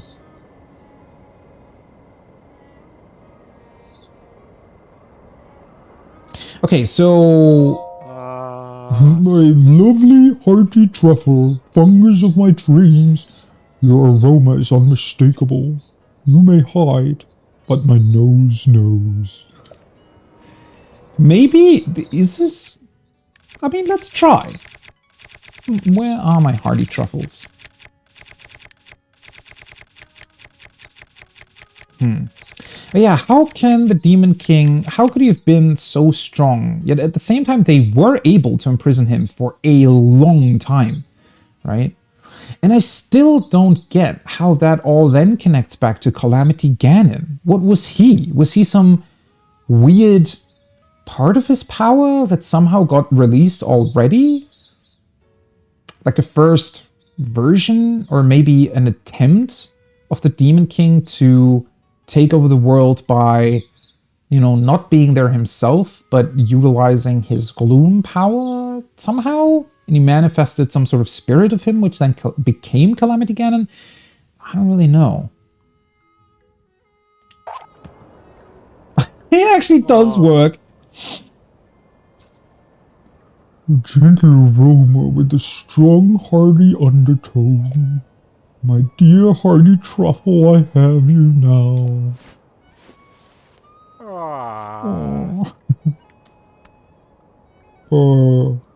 Huh? Was that just a dream? And where am I? That's right, I was changing the beds. Anyway, thank you for waking me up. I need to hurry back to the inn. Ooh, my travel is going to be so mad at me. I mean, well, I don't know. He tried to scam me out of 10,000 rupees, so clearly he's not too mad to be watching over the inn. Would be a bit afraid for your business, though. Is he going to take the hearty truffle with him? No. Wait, what? Okay. Such a big fan of the hearty truffle, I give him one, and then he doesn't even take it? I mean, maybe he's just very modest. Well, solves that problem, though. It was a funny quest. Thanks for helping me wake that guy up. I can't believe he fell asleep on one of the priceless stone slabs. That can't have been comfortable. I mean, he must have been incredibly tired. We literally hit him with like 5 liters of water. At least looking at how big those splash fruits are. So, yeah, if that didn't wake him up, he had some problem. I hope he's not doing that in his inn, though. Are we going to come back to him just sleeping in one of the beds in the inn? Yeah, anyway, I'm glad he woke up before Sakura found him. Hang on. Well, I slept on a stone slab. Would I dream about the glory days of the Zonai? Please don't try that. Sakura never comes down, so maybe I'll give it a try. Oh my god, these people. Are we gonna find this guy now sleeping on it? Okay, I definitely read this, right? Yeah. Okay. Well, if the slab is here, what else are we gonna discover at the ring ruin? Maybe we can just talk to the other person. Steal it back from him. I mean, you didn't want to have it, so... But yeah, I would have taken... they're really good. So I definitely would have wanted it back.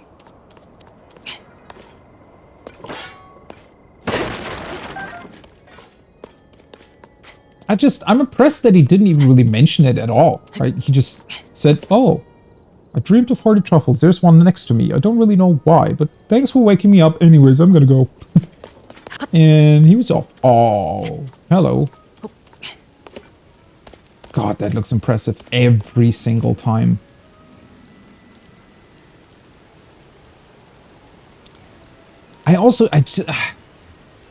The color scheme is so awesome because the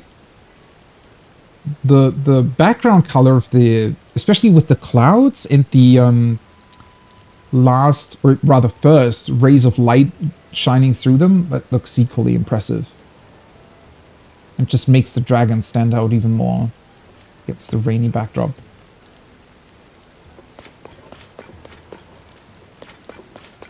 Not enough RGB in that dragon. Maybe they confuse? I mean, technically they are the RGB dragons, aren't they?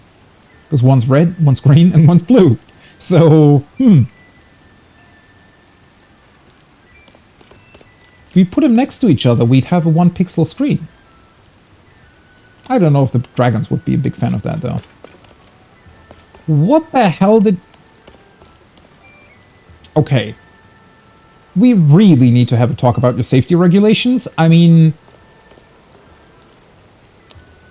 I understand the desire to have a cool, you know, jumping place to swim in that lake. I mean, if you're not careful, you're hitting the rocks down there. Okay, how many people have died here exactly? Oh, he even commented on the rain. That was so cool. He said something about rain in my eye because he was looking up. Huh. The poor sent you. I'm Sakura. Nice to meet you. I specialize in studying the Sky Islands. Now, I mean, look at all of these fascinating ruins just dropping out of the sky. Great stuff, right? Eh? Wait, you're not with the survey team. This is an official Ring Ruins research site. It's dangerous here for civilians. Yeah, I can see that. I was gonna ask. But if you're not the sort of guy who comes all the way out here for curiosity's sake... Oh, but if you are... How did I insert a not there? You must be a researcher at heart. I am definitely, yeah. Since you're here, I'm happy to answer questions. As long as they're about the Sky Islands. What are they? Oh. You know when you start daydreaming and stare off into the sky? And then you go, whoa, a floating ruin. As you do. That's a Sky Island. Okay. Ah. Remnants of the Zonai civilization, like these ring ruins, have fallen all over. Turns out they come from the Sky Islands. Which means the whole Zonai legacy is up there. The islands are untouched, so everything must be well preserved. I'm not boring you, am I? No, actually not, although I do know that already. Because I can go on about the Sky Islands forever. Go ahead, ask me anything. Anything live up there? We're not sure what lives up there, but we found new species of plants around the fallen ruins. And if there are plants, I'm sure other things live up there too. If you're interested in that sort of thing,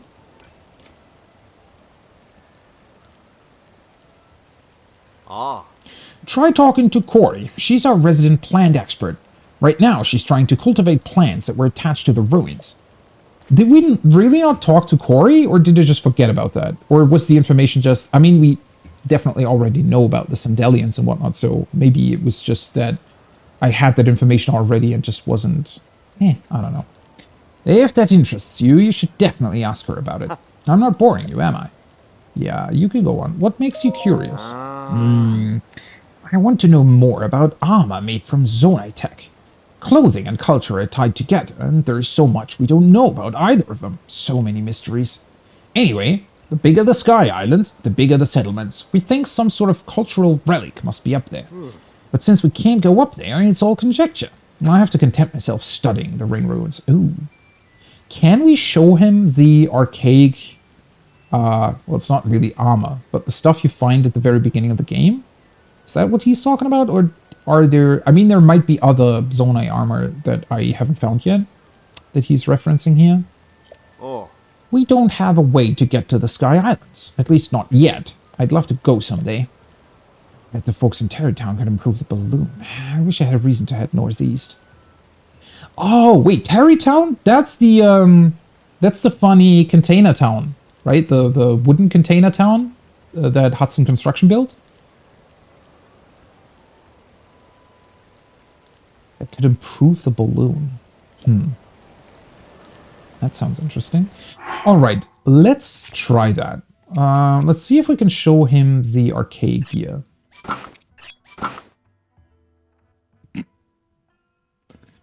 Somehow that looks very funny with the Night Helm.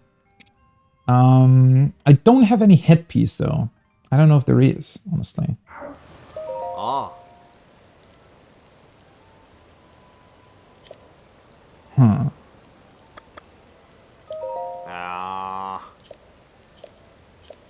No. So either you're just not able to show him this, or he's looking for something else. I thought he would be interested in, well, especially the toga thing. Oh well, it was worth a try.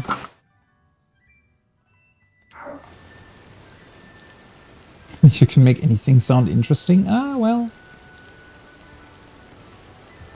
I mean, it depends on the, well, kind of true, right? If you just need to... I think, well, that's always so interesting to think about as well, is people that are really, really good at teaching, right? They kind of have that same ability to make even complicated subjects sound interesting and kind of inviting at the same time. It always, as somebody who's, I don't know, it just kind of triggered my brain on that. As somebody who does like math a lot, it always sucks to hear when people, you know, tell you, oh, you know, I had a bad teacher, or it never really looked interesting to me, or I just couldn't understand it, couldn't get behind it, I don't know. Because I feel like so often it just hugely depends on the person teaching it, right? And the kind of fascination that they can provide for it, and really make you understand what's so interesting about it.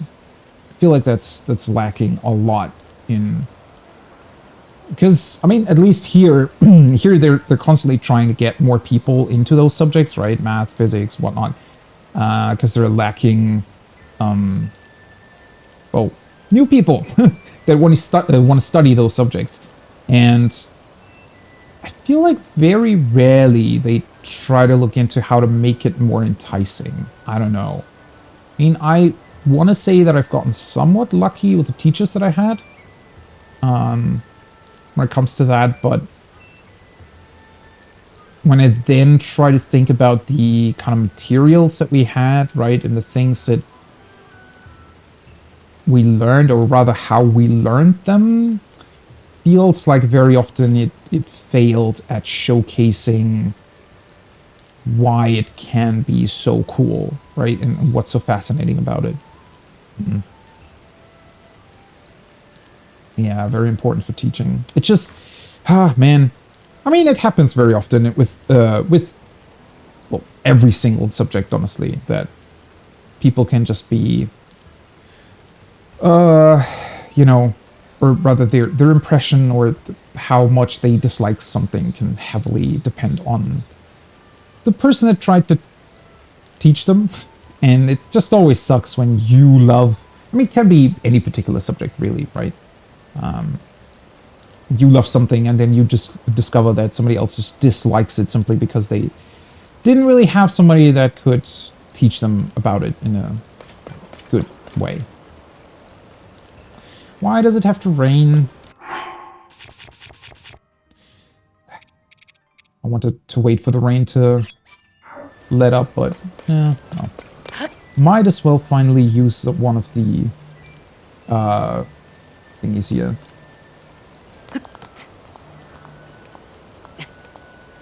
Potions.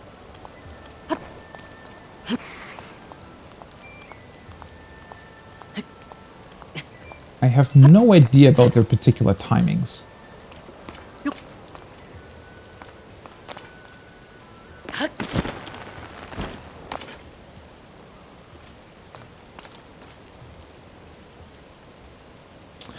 For the fact that they said that this ruin is still together, well, it did break apart quite a bit as well. It's just, it still looks like a ring compared to the other ones. Rain is cool. I love rain as well. Sound of it is really, really soothing. And to be fair, in reality, you don't have the problem of constantly slipping everywhere when it's raining. So yeah, also makes it more bearable. They'll suck a little bit if you want to climb with Link to certain places and just can't. Okay, now sadly I don't... Can we get back to... Oh, maybe. Eh. There we go.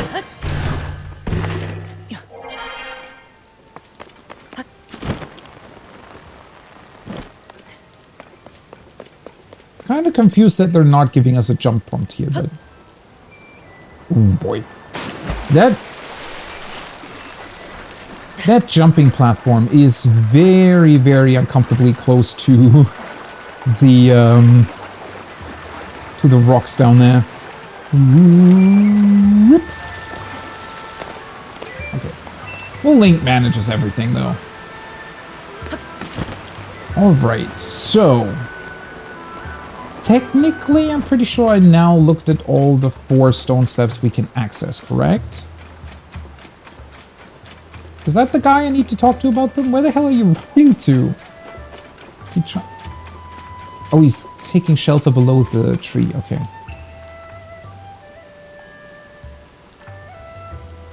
Oh, I just upgraded to anti-slip armor. Yeah. I don't... Oh, wait, no. I have faster climbing, right? Not the anti-slip stuff. Yeah. God, I need to get to armor upgrading. Hey there. Seeing the sights isn't as much fun in the rain, huh? I mean, I don't mind. That's so cool. I wonder how many different... Because you only ever get these conversations when when it's raining, when you talk to them. Wonder how many kind of greetings certain NPCs have. Pretty cool that they incorporate that into the dialogue, because they didn't have to, but they did anyways. So, did you visit the ring ruins? I would if I wasn't scared of heights. Yeah, we know. I read what's on a slab. What? You went to see them for me. So, what did they say? There were once people blessed by wind, fire, water, and lightning, as well as time and light. And these people used secret stones to amplify their powers. Wow. By the way, I mean, the mural in the beginning showed one of the Zonai descending, right? But the more we look at Zonai stuff, and especially considering that Rauru was their king, but also wasn't exactly able to do something against the Demon King, what is their history? Like, where did the tears then come from? Because at first it always seemed like the Zonai, for whatever reason, just had those tears because they were really powerful, maybe, or... But then again, why would they give them to other people? I feel like we still haven't really gotten any hint as to why they exist at all, and who had them first. Because I feel like with just this, the more we do learn about the Zonai, as, you know, technologically advanced as they were, I still think that, yeah, the more we get to know about them, the more they just feel like another kind of race of the Zelda universe. A very powerful one, maybe, but not exactly the, maybe, quote-unquote gods they were, you know, regarded as, maybe, in the beginning.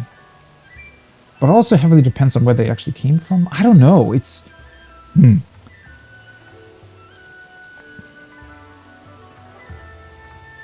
It's so weird in comparison to other Zelda games where they really do go into the whole god part a lot more, right?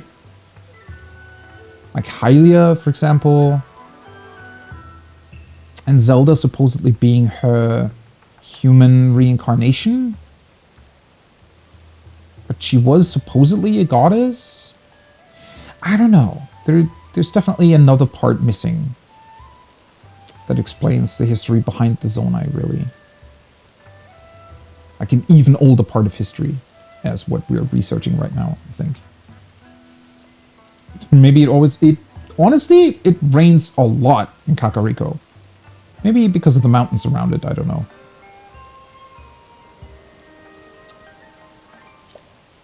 They must have had some pretty amazing rocks way back then. I don't know if I would really consider them rocks, but sure. I feel bad about asking you to find all this out for me, since you're sightseeing too. But we're so close now. I need to know what each one of the slabs says. Yeah, here's the last one. You had a chance to see more? What was written on them? So, in this ancient battle, the king and all the sages fought the Demon King, but they couldn't defeat him. Still, they tried to leave a glimmer of hope behind for the people of the future. For us. That's really something, huh?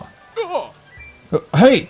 You don't think the upheaval is some kind of sign of the Demon King's resurrection, do you? Nah, couldn't be. Of course it's not.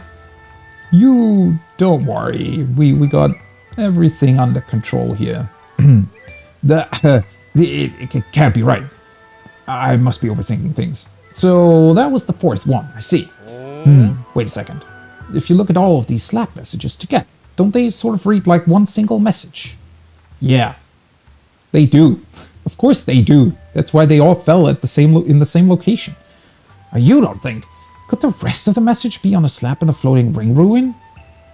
Yes, it will be. But why? This is impossible. Trying to figure this stuff out is making my head hurt.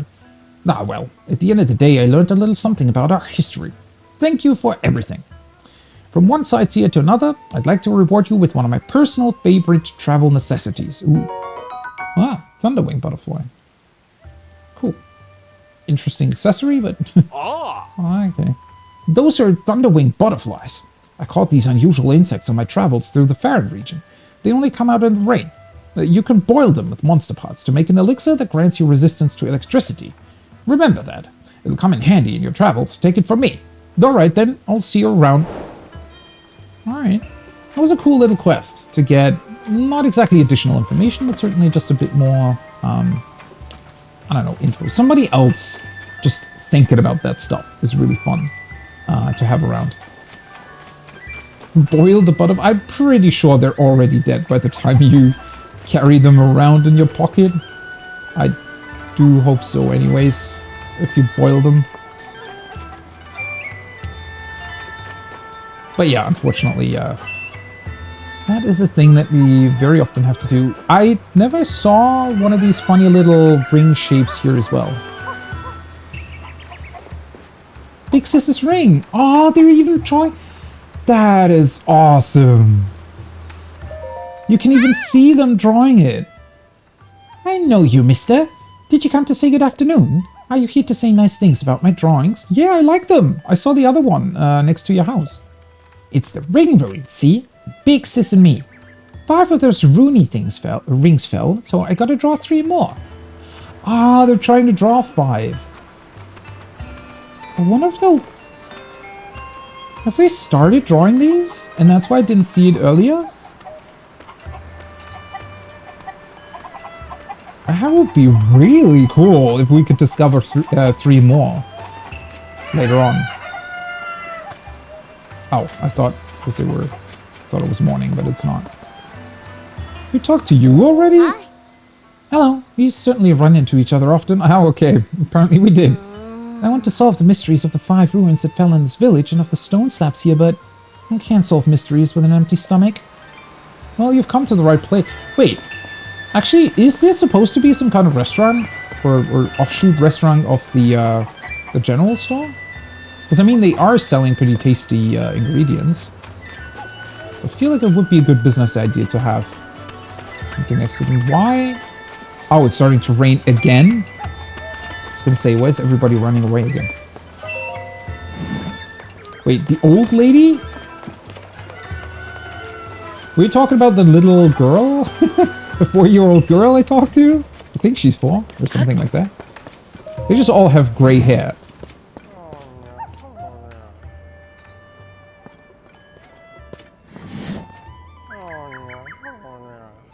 Feed her, then marry her.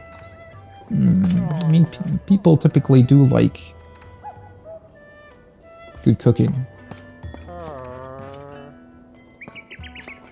That being said, Link already has, I feel like more than enough women in his life that all want, you know, to get some action here. So maybe we shouldn't add one more.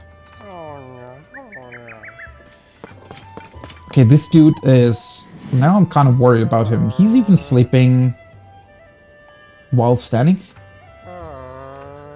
I love that he has one of the flower rings on top of his head, though.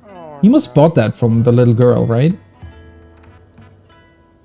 I think he's drowning in proposals, probably. Yeah. It sometimes does very much feel like that. I mean, he's the tough hero dude, right? Blue eyes, blonde hair. I can see it. Hey, there you are! Sounds like I've got you to thank for waking this guy up. I mean, he's already asleep again.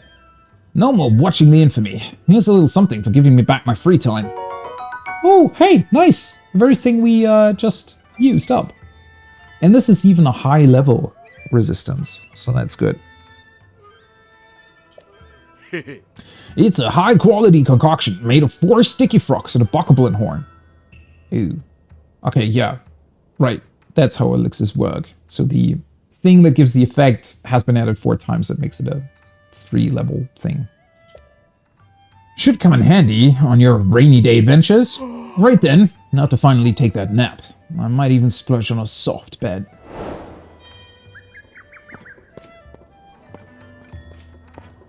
Which one's the soft one? Are you telling me they're also selling a luxurious bed and you cannot even differentiate between them?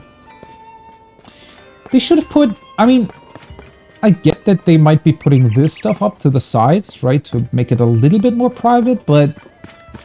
I want to say there should be kind of a couple more screens between the beds as well.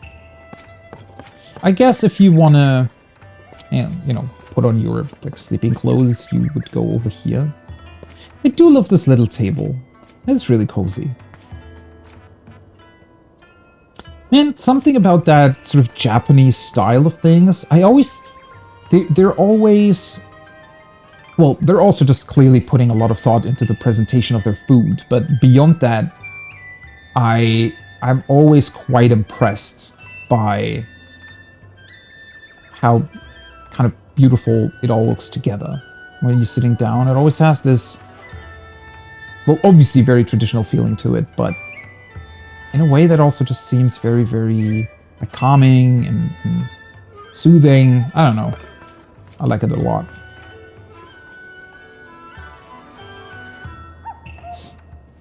Link looks pretty good. Well, that's what, you know, if you're spending 100 years in a technological you know, technologically engineered room that is supposed to rejuvenate you, I feel like he would be looking pretty good too. Technically, he didn't age in that, I guess, right? It's like a cryogenic sleep chamber. You were a customer, right? Thanks for waking me up with the scent of that truffle. I think of its aroma the next time I drift off to sleep. Very much appreciated. You really should have eaten it, man. Although, maybe it wouldn't have helped either. Now he's still thinking about it. Our person on the survey team was telling me about a stone slab before I knew it. No. The last thing I heard before I fell asleep was that there were more stone slabs with writing on them. Well, regular bet is 20 rupees and the soft bet is 30, I guess. It's not quite night yet, but, you know, let's get poor Link some rest. So, when should I wake you? Are you capable of waking anybody up? Because that would, you know, kind of necessitate you being awake as well. I'm gonna choose the morning here. Morning? Alrighty, if you insist. I wonder if... He even wonders if he is gonna be awake for that. Ah, that would be a really funny little Easter egg if whenever you go to sleep here, it just has a set amount for Link waking up, right? The set time, and he's just not capable of waking you up at the correct time because he's asleep himself. No, it did work though. Oh. Good. Good morning. Morning, dude. You're still around. Who was that? Oh, she's sleeping though.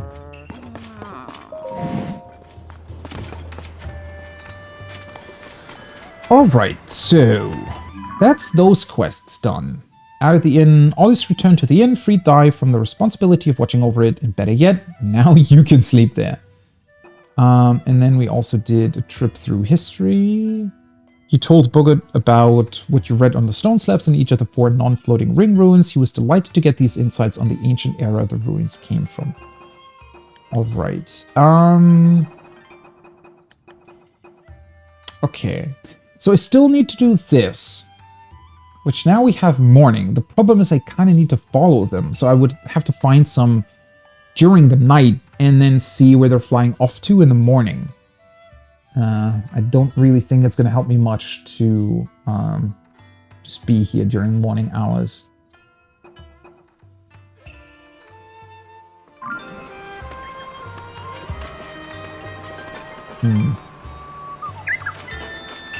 Maybe, since 2 of them are here, maybe we could see where they're coming from? I guess I'd have to get really lucky for that, though. Can't be too far away, though, can they? Follow the Cuckoos, yeah. Well, I mean, I can do that last. I still need to find a way into the ring ruin anyways. I wanted to double-check my food, though. Because I felt like we used up quite a bit. I don't know when. Although, that being said, there's definitely still a bunch of stuff around.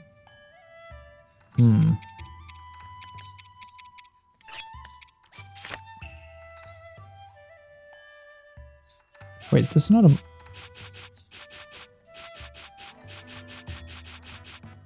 I thought it was going to show me the exact recipe I'm looking at here.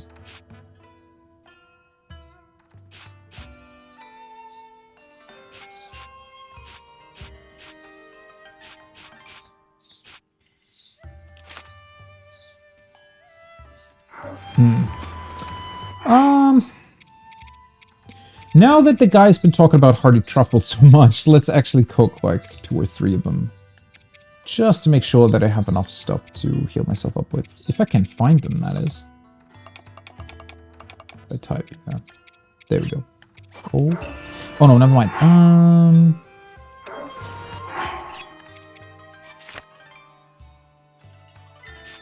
Hearty mushroom skewer. I wonder if you can do something interesting with this. Because as much as I like the mushroom skewer, thing is, whatever I attach to it isn't really going to help that much. It's still just going to come out as a meal that full heals you with an additional heart or two. That being said,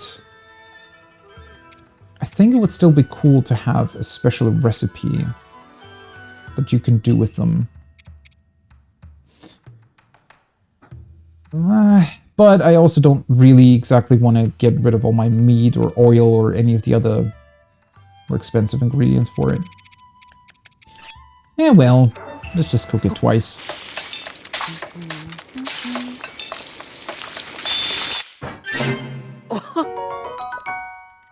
So that's one. And number two.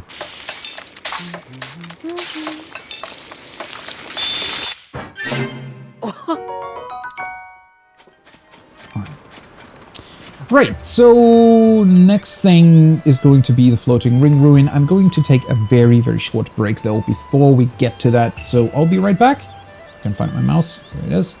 I'll be right back and then we'll investigate, or rather try to investigate the floating ruin, and hopefully aren't going to be caught by, you know, the Mr. down there, whatever his name was, that doesn't want to get us coming near the ruins. So, again, be right back. Alrighty, I'm back. Sorry, that might have taken 1 or 2 minutes longer than I wanted it to, but either way, let's finally do this.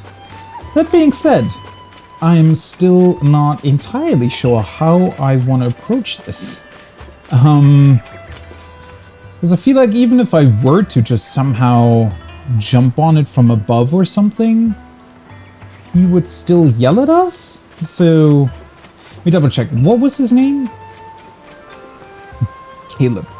Yeah, of course it's raining. He doesn't let up from his post even during the rain, though.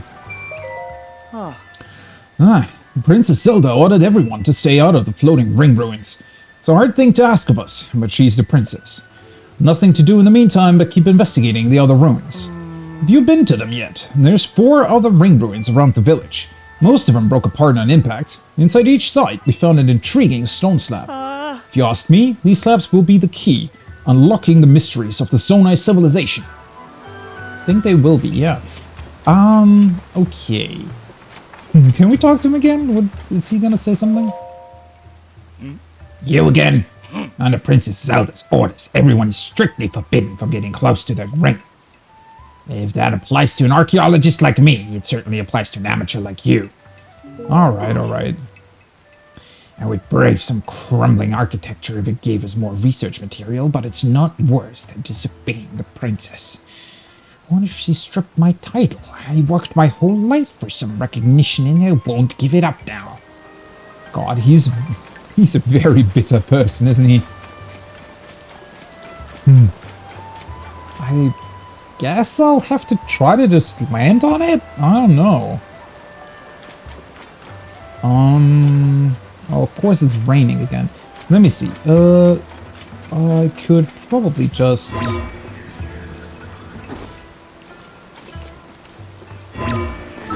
God, really? Come on. I feel like these platforms weren't really built with ascent in mind. Which I guess we cannot really fault the villagers for.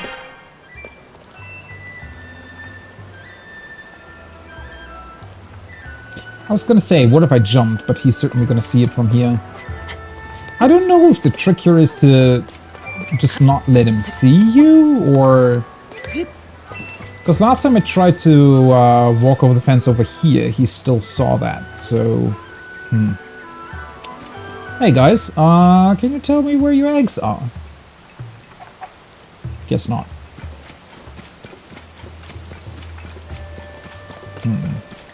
Just need to find a good platform to jump from. Maybe from where the Korok was? Something like that. I still get the feeling that he's just gonna yell at me again. So... I really don't know.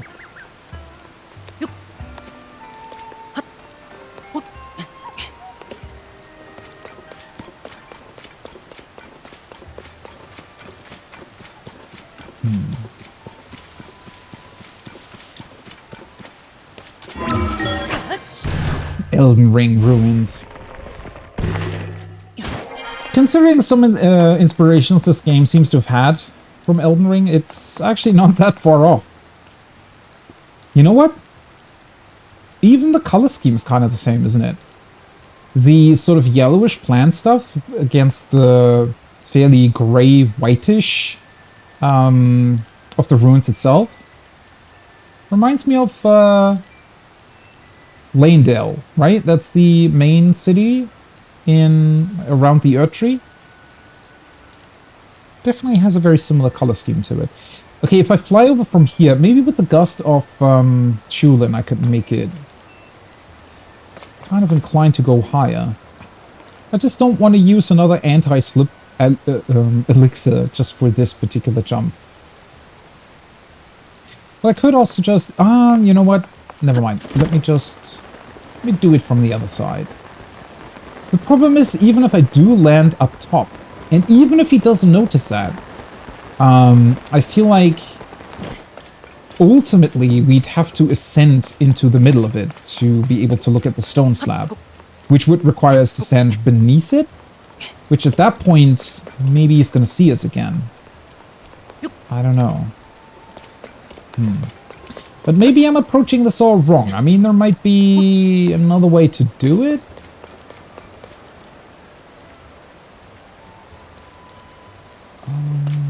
Let's see here. Wait, how did I get up there earlier? Oh, right. Just this way. I just don't know. They don't hint at you being able to either distract him or maybe convince him some other way. That being said, maybe it's also supposed to be closed off for now. I mean, could very well be that we're required to come here later, right? Okay, let's see. Can't fly above it without him noticing. Nope. You! Hey! You there! Come here! God, his angry look. Okay, well that won't work. So if you're approaching from any direction with any means whatsoever, he's just gonna shout at you. Haven't you heard? It's strictly forbidden to get near that ring ruin by Princess Zelda's orders. So you'd better be on your way. You heard me. Princess Zelda came out to Kakariko Village the other day and told everyone to steer clear of the ring ruin. She left in a hurry, so didn't quite catch the vibe at all. As you've surely noticed, these ruins could come crumbling down at any time. So folks need to keep away so they don't get injured. I'm sure that's where concerns were coming from. You make him sound so... I mean, does he look angry to you? The way he looks in like a very, very stern, kind of unhappy professor guy. Alright, that is rather curious then. So we need to find a way to convince him to let us through, I'm pretty sure. I don't think this is just going to work by slipping past him.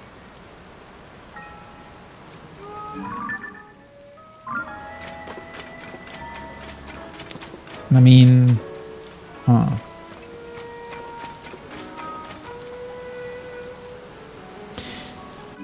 I'm just...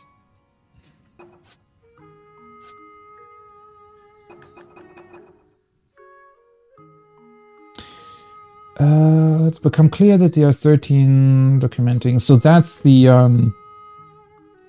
star-shaped floaty islands. It's just Master Koga. Because we don't have any quest that is still attached to this, right?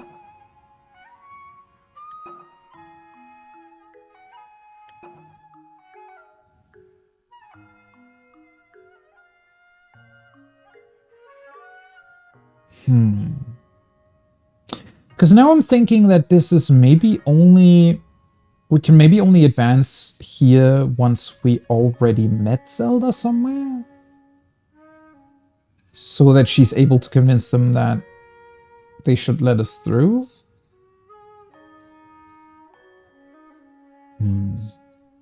Sounds like quite the quest in that particular case, because I feel like that's going to take a long time to do. Or a long time until I can do it. Unless maybe whatever we can discover through Wordsworth will somehow get us into that, but that would take kind of equally as long. It's just weird to me that this isn't at least a side quest still, right? Investigating the last of it. Especially since Taro is here, and he does seem to be somewhat of a main character, but seemingly isn't involved in any quest right now? And this is all something else. I mean, let me activate this for a bit, because I definitely want to do that still.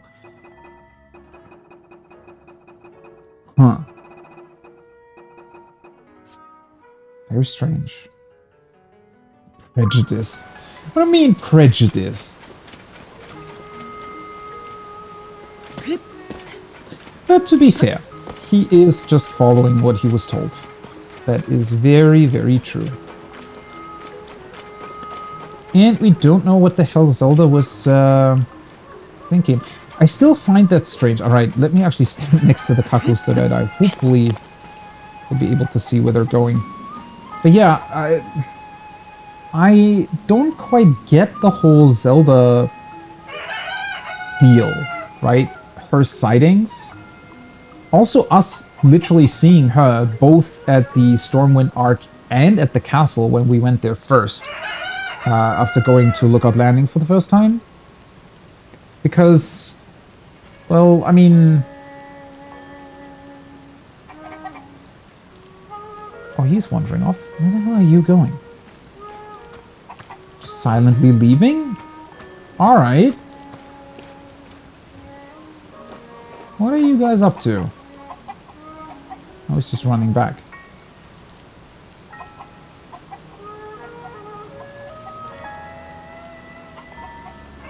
Are they not willing to show you where they're going? Or do they just randomly walk across the way here? They might just do that randomly? Yeah, now he's running back again. Alright, I feel like we'll have to wait for a bit. So technically 5 AM counts as morning, I'm pretty sure, but in theory they would have to go to their egg-laying place before that, right? I do think it's pretty funny that they're just walking a bit and then running back to their original position. That's a very cute little animation they're doing there. Huh. It is very strange because so far, with all the other quests, we have gotten actual quests, right? And they are quite extensive and or are things that we won't be able to do for quite some time or won't be able to really progress. But then again, they all contain like little bits and pieces that you can find, like the star-shaped ruins, right? That you can like just find from time to time all over the world.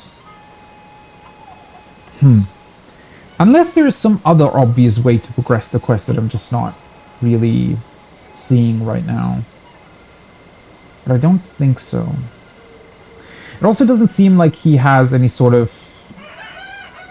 I don't know,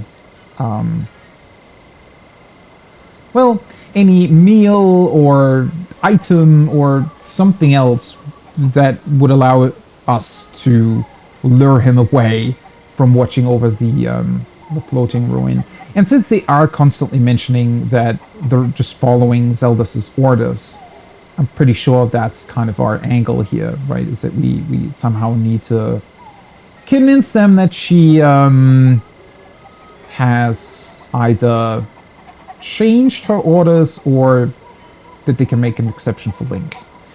I don't know. But it does still make me very, very confused about why she would do it in the first place. Wouldn't it have made sense for her to exempt Link from that from the very beginning? I mean, these people all know Link. It would have been very easy to just say nobody can approach them until Link gets here, right? Because the message is for him, or I don't know. So it just seems very weird. Why? why would she... Unless there's some restriction, but then again, considering how many times she's clearly shown herself in various places, it seems like.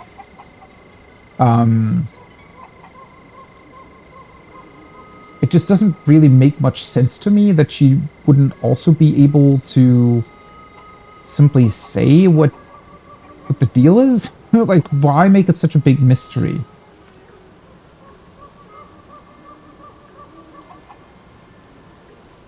One is running into the house. What is it doing?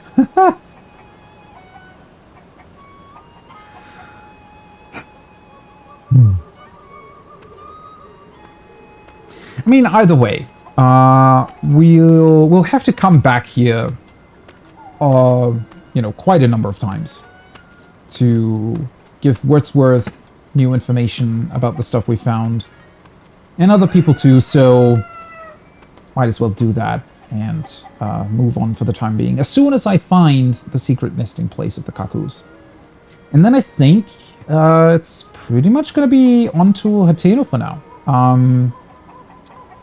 Shouldn't be too far away from here, though I'm pretty sure we're going to find a great many distractions on the way. But that being said, it shouldn't take too long, I hope. Okay. 3 in the morning. Unless for some reason they're not willing to give up their secret spot whenever you're close to them and watching them. Maybe I should move away a bit further.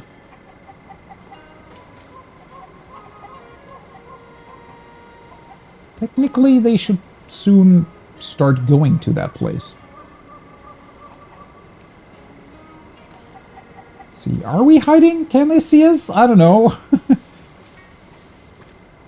If they're as attentive as bokoblins, in theory, they should be able to see us here. But then again, I mean, there's a lot of other people just standing about, so... I don't know why they would watch out for us specifically. I mean, I'm sure we're not, like, you know, suspicious or anything with the way we're crouching here. Surely the Cuckoos won't be able to discern that we are actually trying to follow them. Ooh, there is a, damn it. Ah, well, I can't get that now. There is a star fragment behind the ruins, behind the village. Okay, seriously, move already. Maybe they are just doing that in the morning, though.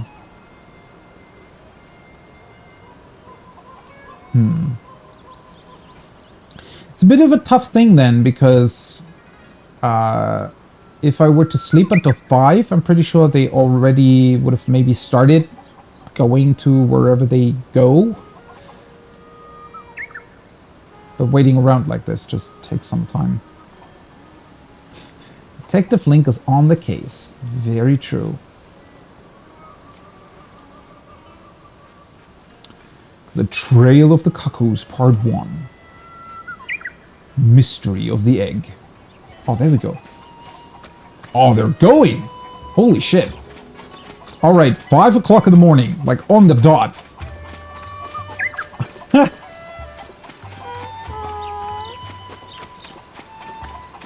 Oh, the 2 girls are next to their drawing. Wait, why are they...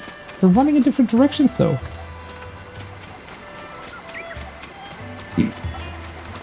That actually looks pretty funny, how they're all, like, just very quickly running off. Okay, it's somewhere over here, it seems. What you guys doing? Seems like they even waited for each other a little bit there. Alright. So it's up here somehow. I don't think they really care about me at this point. I mean, they should be used to humans being around, right? I'm not exactly sure what prompted them to change up their spot. But I mean, they're chickens, right? I think they don't really care all that much. Where the hell are you guys going? This doesn't really seem like the optimal route to get here, but alright. Oh no, never mind. I mean, they cannot really fly all that much, so I guess they have to run like this. This actually looks super funny. Okay, now I'm slightly concerned. Where the hell are you guys going? That's definitely way further than I thought.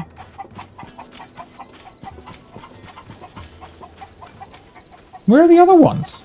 Weren't there more than... Is it so far that sometimes they just aren't able to get here? At least it can fly down, I guess. Where the hell are you guys going?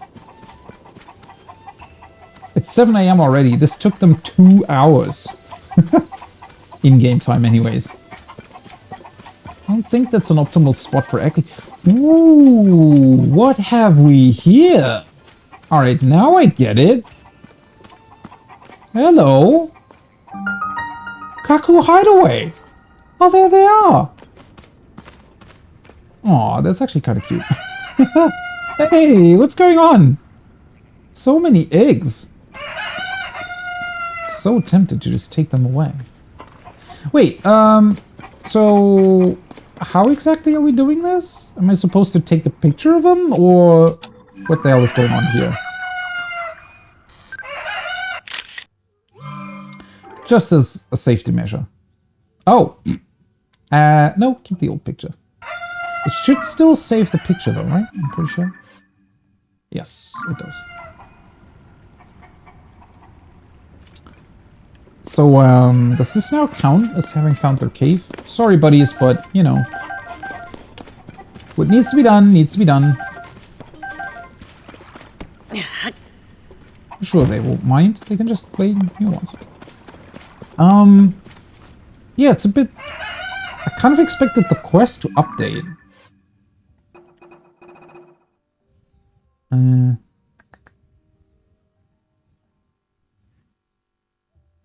Oh, right. She wanted to have eggs. Well, clearly now we have enough. Some monster is seeing me constantly. Don't know what the hell is going on there, but... I don't really want to scare them, though. Okay, maybe let's not use the bomb arrow to open this up. Hey, Mr. Froggy.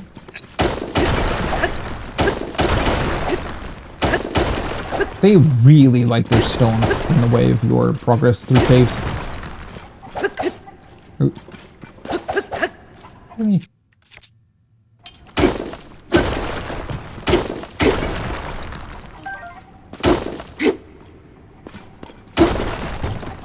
There we go. I've never seen one of these stones fall out of the other ones.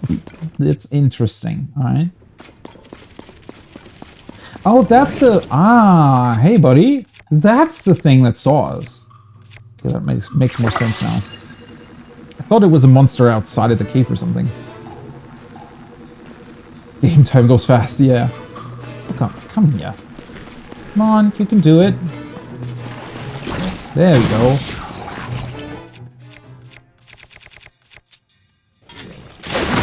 Oh, God!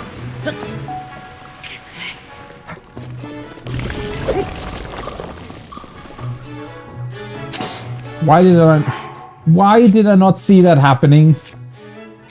I guess I underestimated the size of my weapon.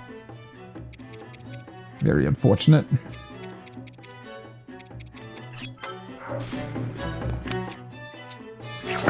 Yeah. Oh, it was focused on Tulip. I was gonna say, why did it not see me? There we go. More stones to just... Okay. Oh. Phrenic bow. Quick shot. Okay. It's the first time I've ever seen this one. A bow passed down through the Sheikah tribe. Concentrating before drawing the string will allow you to target distant enemies as easily as those nearby. Huh. Oh, cool. I actually still had place to fit it into my bow stash. Huh. Interesting. I like finding new stuff.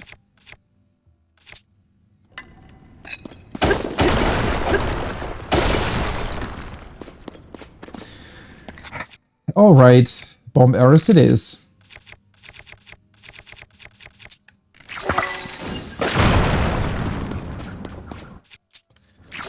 I mean, it was fun doing it the first time in that gigantic tunnel to the castle. But now they're really doing this quite a lot, aren't they? Oh well. Hey, buddy.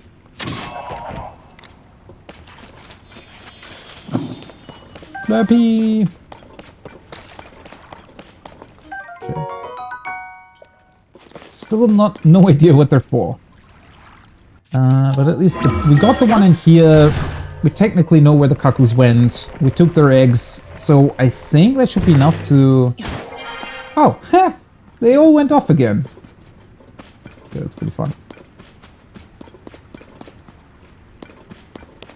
I love how an entrance like this... I mean, I was up here at one point, but it's just... It's not exactly easy to find, right? Especially from the side or something. It sometimes just looks like a shadow, maybe a little, you know, dented part of the mountain. Not exactly like a cave. Very, very cool. How it's sort of hiding like that. Alright, let's see. Hopefully it's going to be enough to finish the quest. What did this have again? Big wheel. The wheels are actually going to be a bit more of a complicated thing, right? Because you typically need 4. Unless you are building the monocycle, I guess. Huh.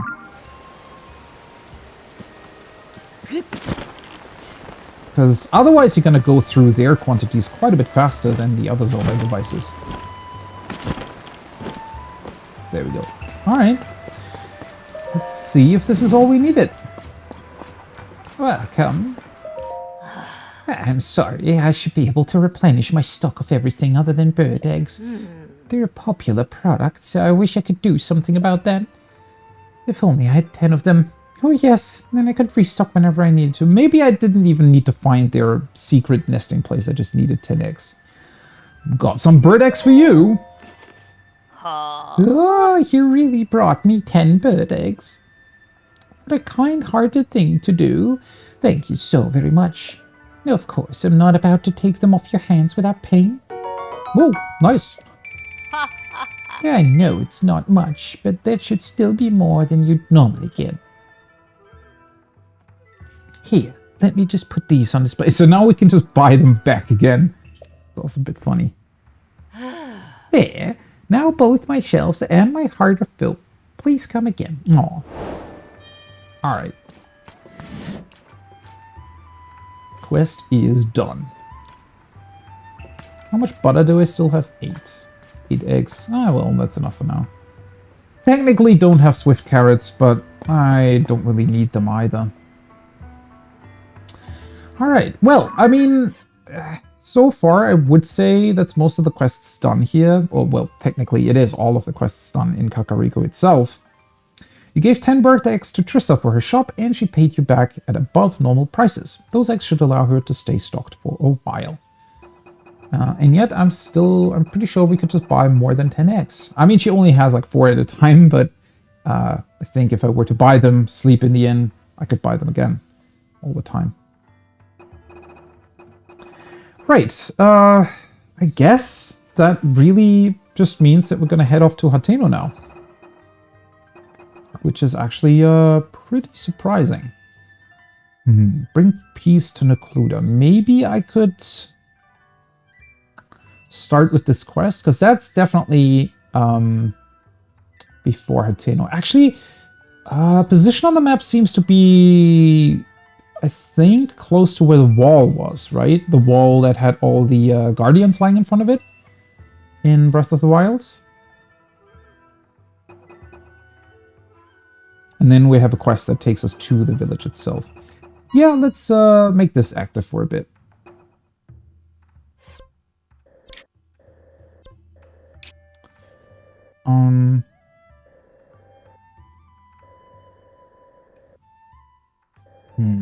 Yeah, I'm not gonna go with this way for now.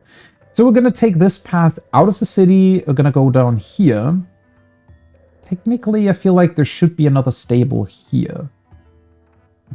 So this was the road you would typically take when starting your playthrough in the previous game. And then this kind of forks off towards Hateno. And this, yeah, you can see the wall still on the map. Although obviously now all the guardians should have probably left the place. Huh. I do wonder where the towers of these two regions are, though. It would be pretty cool to get the map of both places, but this might be a bit further in. I don't know. Since this is technically the tropical region? Well, I should be able to see that once we're getting around the bend here after leaving the village.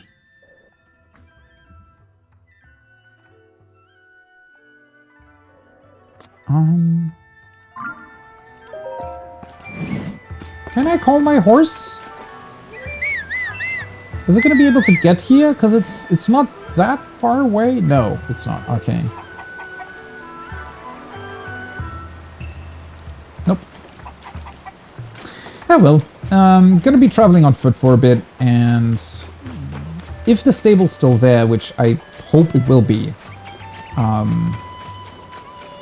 I can just call it again. Did she just make that noise?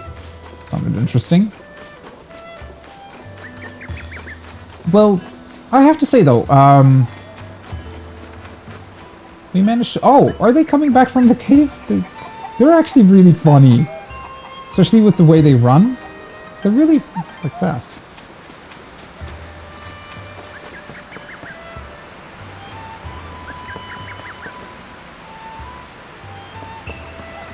I am a little bit intrigued by that earlier comment that apparently one of the Hardy Truffles came from the stream. But, yeah, no. There clearly isn't anything behind here, so...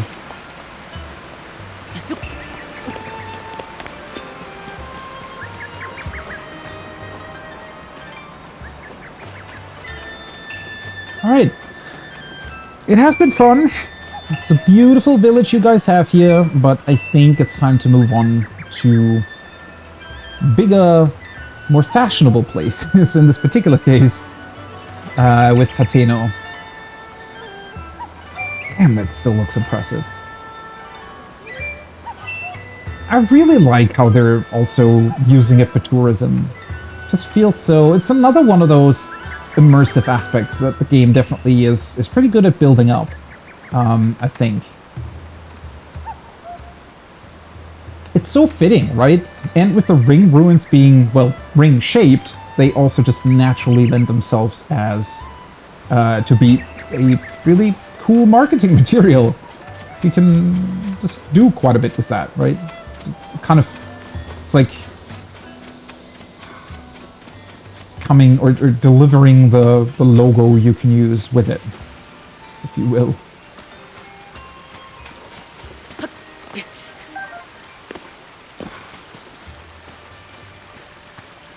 All right, time to move on.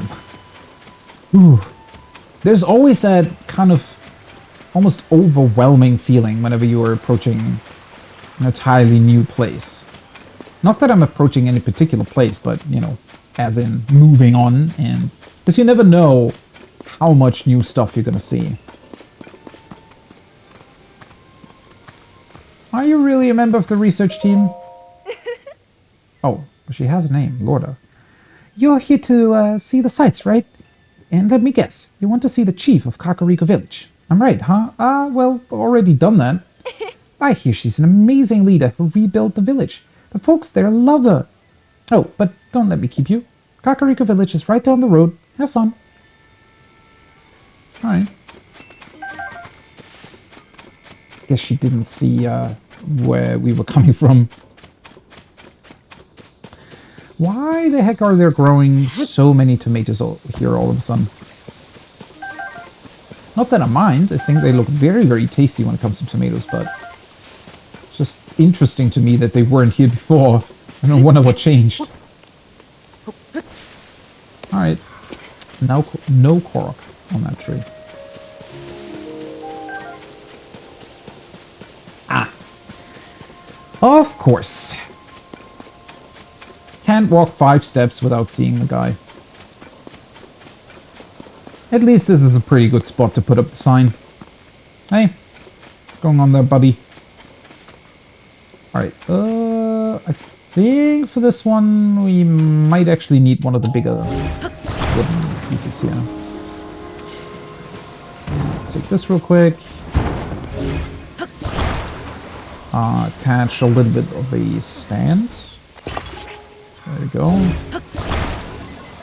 Other way around. Put this on the other side too. Not that one. There we go. In theory, it shouldn't fall off to the side like this. Yeah. Pretty sure that holds.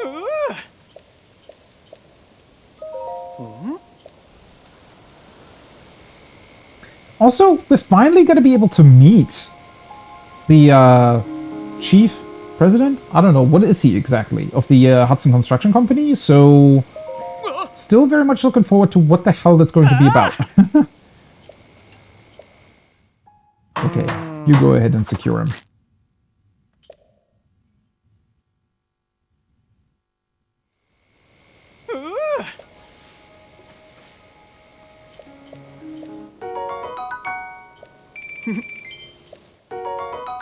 Energizing mushroom balls. Right, salmon food is always great. Another one? Really?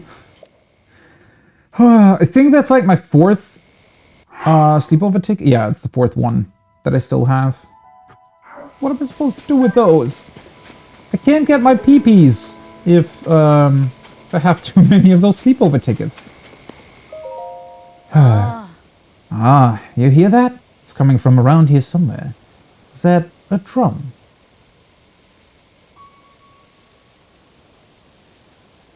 I don't hear anything. You sure that's not just your ears? I don't hear it. What? You can't hear it? So that means the sound I'm hearing. Maybe it's the secret sound of the one I'm destined to walk through life with. Could it be so calling just to me? Okay, lady, calm down there. Right. I mean, I don't know. I've got to find who it is. I'll keep searching a little longer. I hear it somewhere right around here. Well, I don't. A drum? I mean, wasn't there... Technically, there should be a,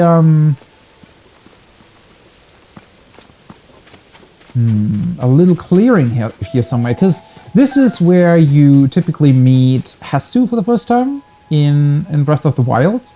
And he tells you that his maracas have been stolen by a bunch of bokoblins. And I think they were to the left over here. Maybe that's... Oh yeah, now I hear it. Okay. Yeah, there is a very faint drum sound. Is that a Korok? Or who's drumming? Okay, the stable still exists. That's good. Let's actually mark it.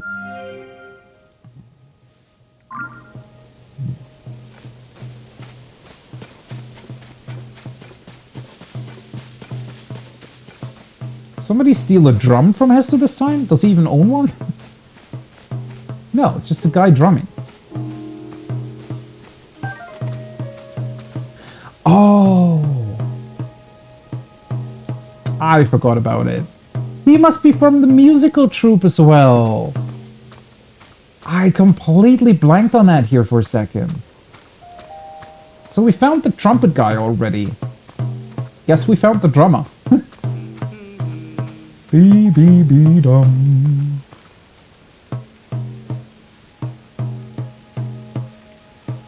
I don't know if I've ever seen the, I guess, drumstick he's using there. So it can hit the drum part with both of his sides. That's very interesting. I don't think I've ever seen that particular variant of an instrument. Also, you can see Hateno from here. I never noticed that. That looks really cool in the distance. Makes you aware of how it is like a proper city, actually, in this world. And you can see the wall from me, too. This place actually looks weird without all the guardians around. Huh. Is that supposed to be the shrine correlating to the to the stable? Because it's quite high up, actually. But it's very close as well. Yeah, I think it's supposed to be the one that is connected to the stable. Okay, so... That would be the tower of the southern region, I think. Just as I thought, it's actually quite far away. The other one seems to be over there. Oh, wait. Don't turn around. Yeah. So the other one is like north of Hateno.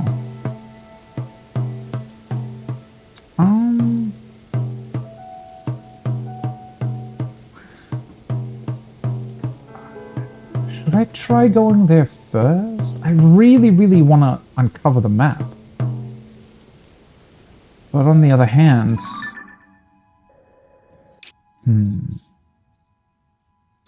Oh yeah, it's this part. I remember this. Because here it had... Behind this waterfall, I think there was a one of the Sheikah shrines in the previous game.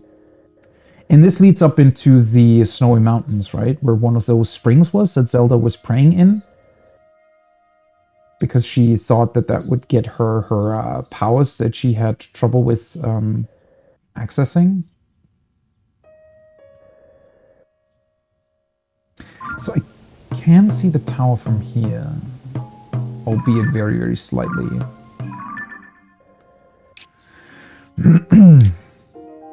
So it must be standing either here or maybe back here somewhere. I hate like moving ahead of where I'm currently trying to go. But on the other hand, it's also annoying not to have a map. But maybe it's a bit too far away for now. I should be able to just, if we look at maybe this part, I can just climb up, get to the tower, and then just go back down and look at Hateno from there. Oh wait, did my... No, horse is still at the same location. Never mind. Alright. Let's talk to the dude finally. I mean, he's happy drumming, so I don't feel too bad just leaving him behind like that for a bit. Bottom, bottom, beat-em, bottom, bottom, beat-em, yeah. Come on. Bottom, bottom, beat-em, buzz, buzz, a dum, buzz, buzz, a dum. You okay, dude? What? Hey, don't interrupt. I'm busy calling bees with my beat. Okay. No bees around, but sounds interesting. Huh? Come on, don't look at me like that. I know it's goofy, but I gotta try. Okay, you're getting very aggressive and very angry. What's going on? See, the conductor in the musical troupe I play in has been a little down. I figured I'd make him honey crepes. That should cheer on our master right up. Okay, that sounds like a pretty cool idea. I can't get my hands on any cursed bee honey. How am I supposed to make honey crepes without the honey? That's why I'm trying to lure some bees with my beat. Alright, and how successful has that been so far? All I need is 3 combs of honey. Oh, that's good. I should have 3 at least.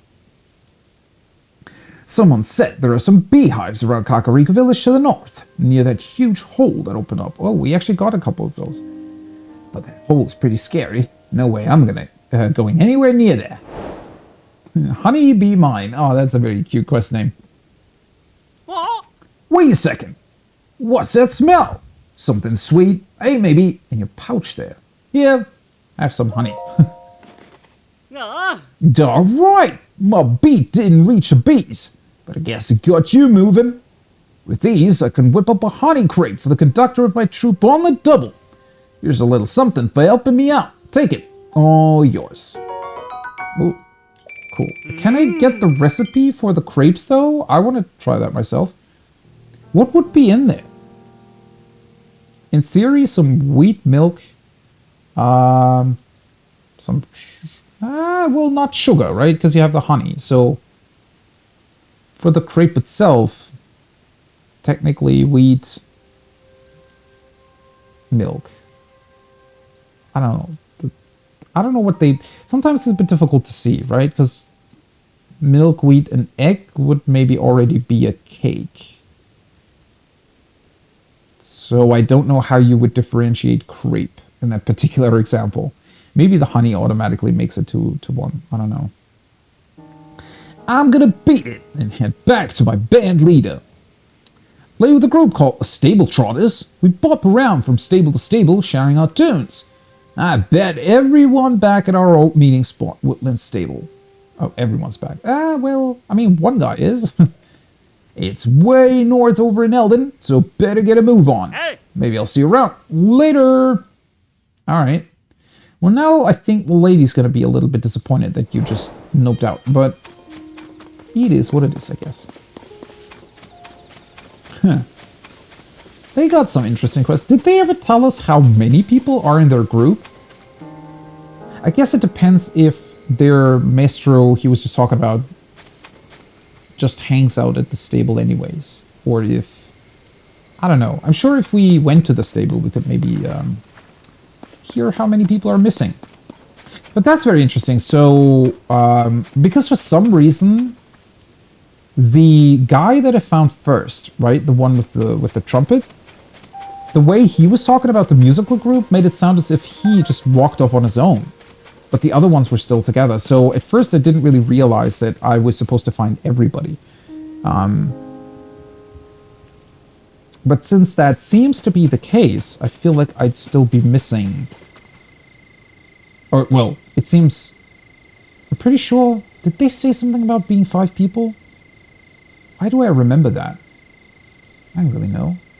Either way, I feel like we'd have to find at least 2 more. They seem to be in unique locations, so that's still gonna take some time. Either way, I am a pretty big fan of how they lock your armor upgrades behind that. Because, you know, depending on where you go and when you go where, it really can take you a long time to get that going. Oh, you're the same person. Never mind. Oh, you were fast, actually. I mean, yeah, she has kind of a fast step going on. Happy All Night. Oh, that's a very cool username. Hi, welcome in.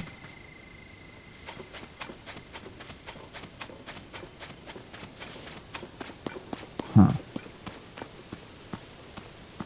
Going here, I'm just expecting Yiga clan members. Because this is the first, or the spot where you first meet them. Kind of naturally in Breath of the Wild, I think.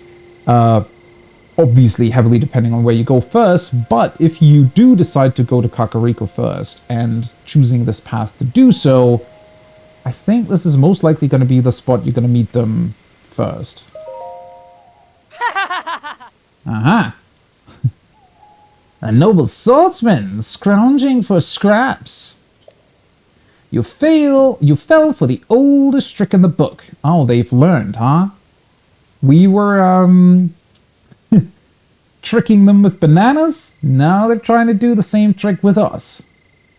Well, I mean, kind of expected you to be here, buddy, so it's not exactly a secret. Howdy. I hope you're doing great. Your life ends today. I'm not so sure about that, buddy. Oh, wait. He was disguising as a tree? Alright, that's honestly a pretty impressive trick. Oh, oops. Probably select a weapon. This might be a bit slow for them. Never mind. Yeah. Honestly, kind of expected him to just die from that. What are we going to go with? So many choices. I don't know what I keep... There aren't that many really, really strong enemies on the overworld that really require one of the Gloom Swords. I still have this one. Then again, he's already dead, more or less. Let's just use this. Bye-bye!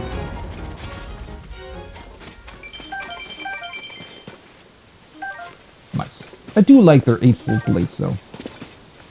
Hate the Yiga clan? Well, they can be a bit annoying. I was honestly very surprised when I did my second playthrough of Breath of the Wild, just how persistent they can be even after you beat their master.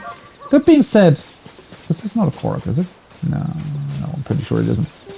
That being said, especially their master and the quests associated with them are really, really funny. So I really don't mind them.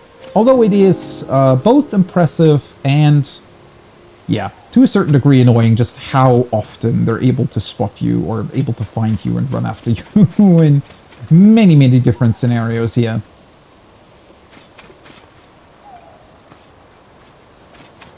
Well, I guess Mr. Sign Guy did not decide to come back a second time here. Oh, wait, did something else fall on the bridge? I mean, this was already pretty destroyed last time, but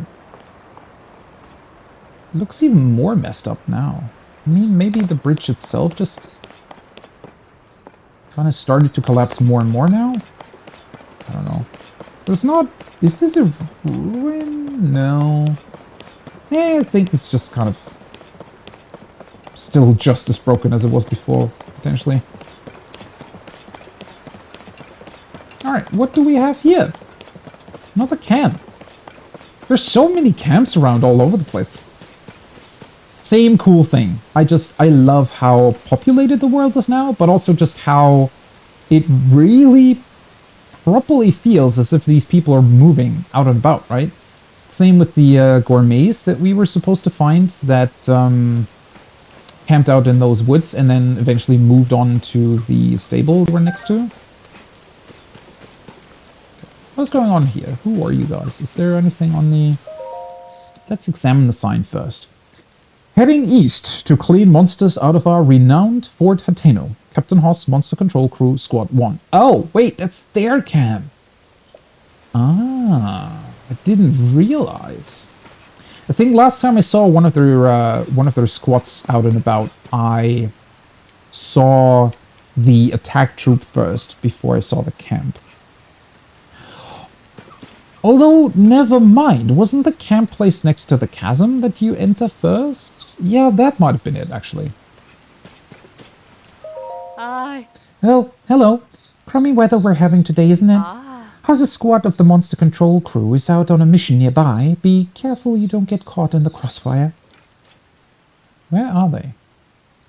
How's is taking them to Fort Hateno, which is to the east, along that road. Okay, so we're gonna go there either way. That's good. They're planning to get rid of the monsters who set up a stronghold there. I still have more of the elixir prepared. Please have some if you like. Oh, nice. The squad's got some experience under their belts now, but those monsters they're up against look pretty tough. I wish someone with fighting skills would give them a little extra help.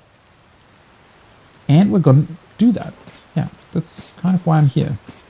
Oh, hello. That's a Korok, I think.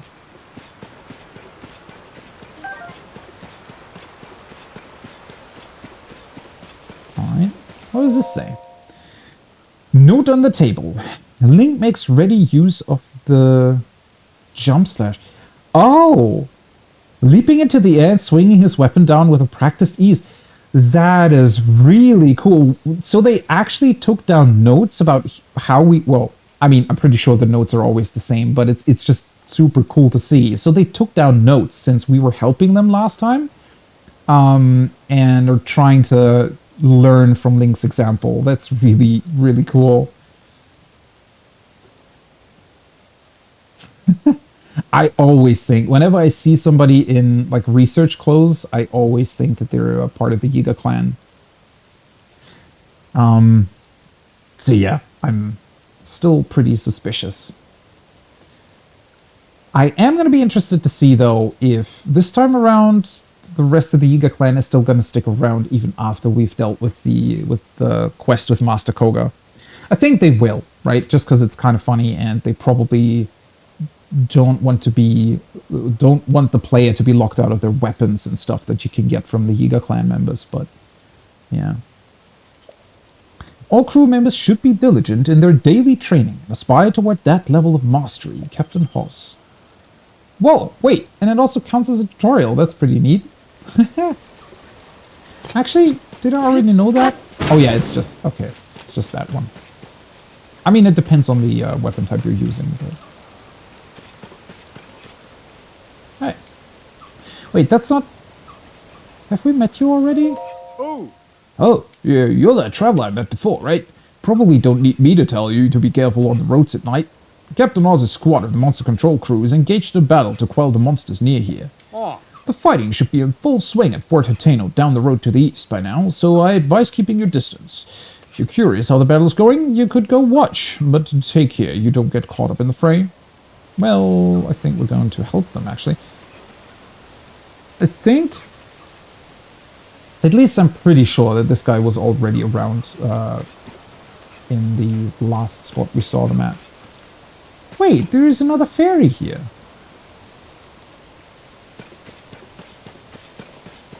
This isn't Woodland Stable, though. Huh. Are you actually telling me I'm gonna have... Because Woodland Stable is here somewhere, right? Isn't it?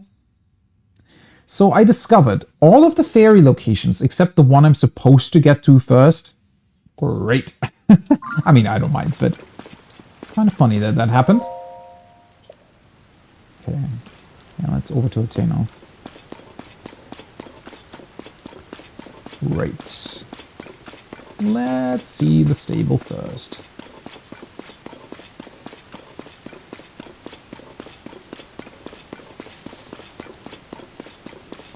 Seems like not that much is going on in this particular region anymore.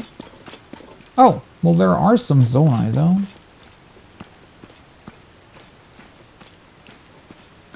Yeah, see?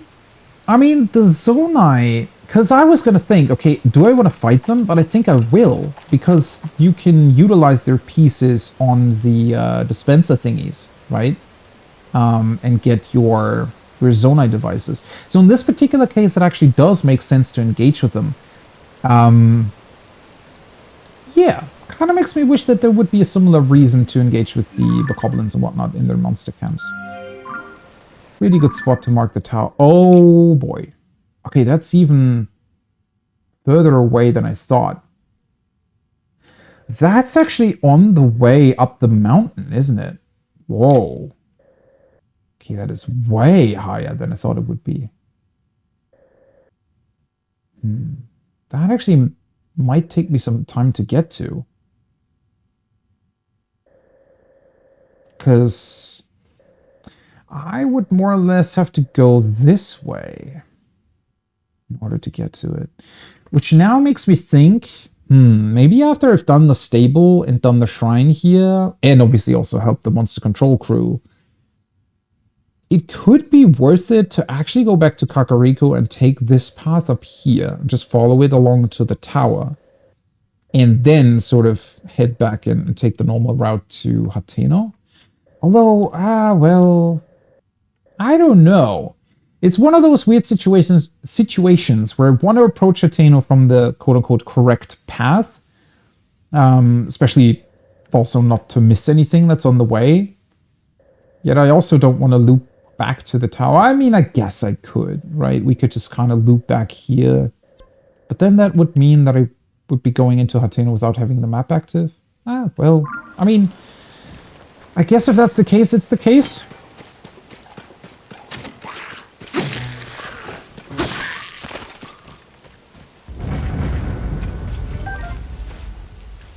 Ooh, wait. I think it... Never done this. Whoop. Bit weird. Still funny. Wait, damn it. What did I have equipped right now? The spear, right? Yeah.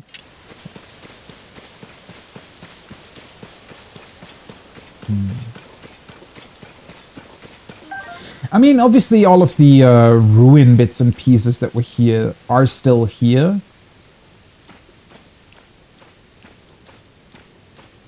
It is just strange without all of the guardians lying here. Man, I know I've mentioned this already quite a few times. It's just, it's so weird to me how... I mean, sure, the ones that were still active, obviously they weren't under the influence of Ganon anymore after we dealt with them. And so maybe they would go back to their, you know, not hiding spot, but their storage place, whatever. And, oh, there's two of you? What the hell? There's so many people traveling between the different villages and whatnot.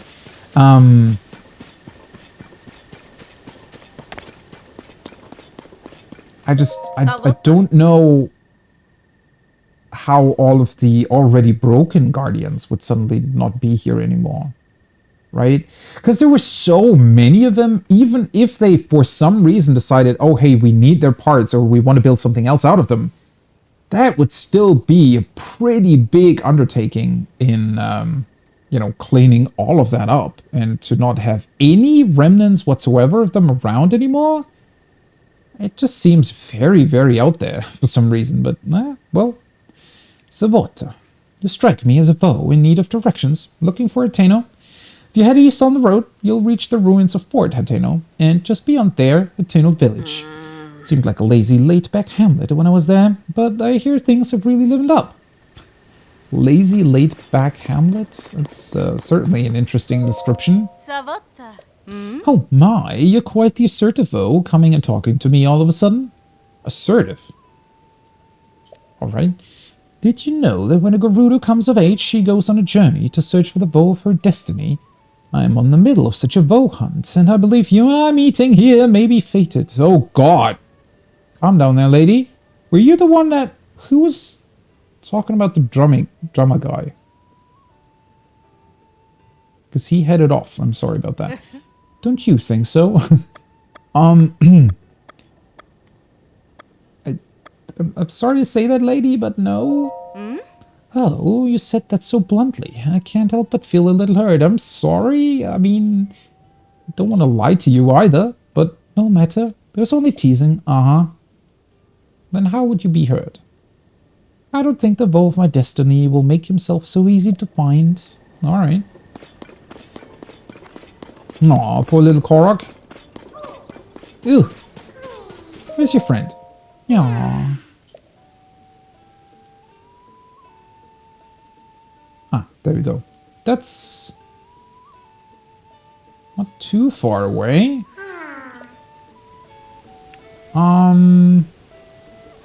Ooh, there's a cart back there. You know, buddy, you hang out here for a while. I'm gonna grab the cart, and I'm just gonna take you with me once I go there anyways. Might actually be worth just traveling around with a cart attached to your horse, because then you can just, you know, take Koroks with you every single time. Oh yeah, that's the Dueling Peak stable. Okay. Kind of forgot about that, honestly. But makes sense, considering that the Dueling Peaks are right next to it.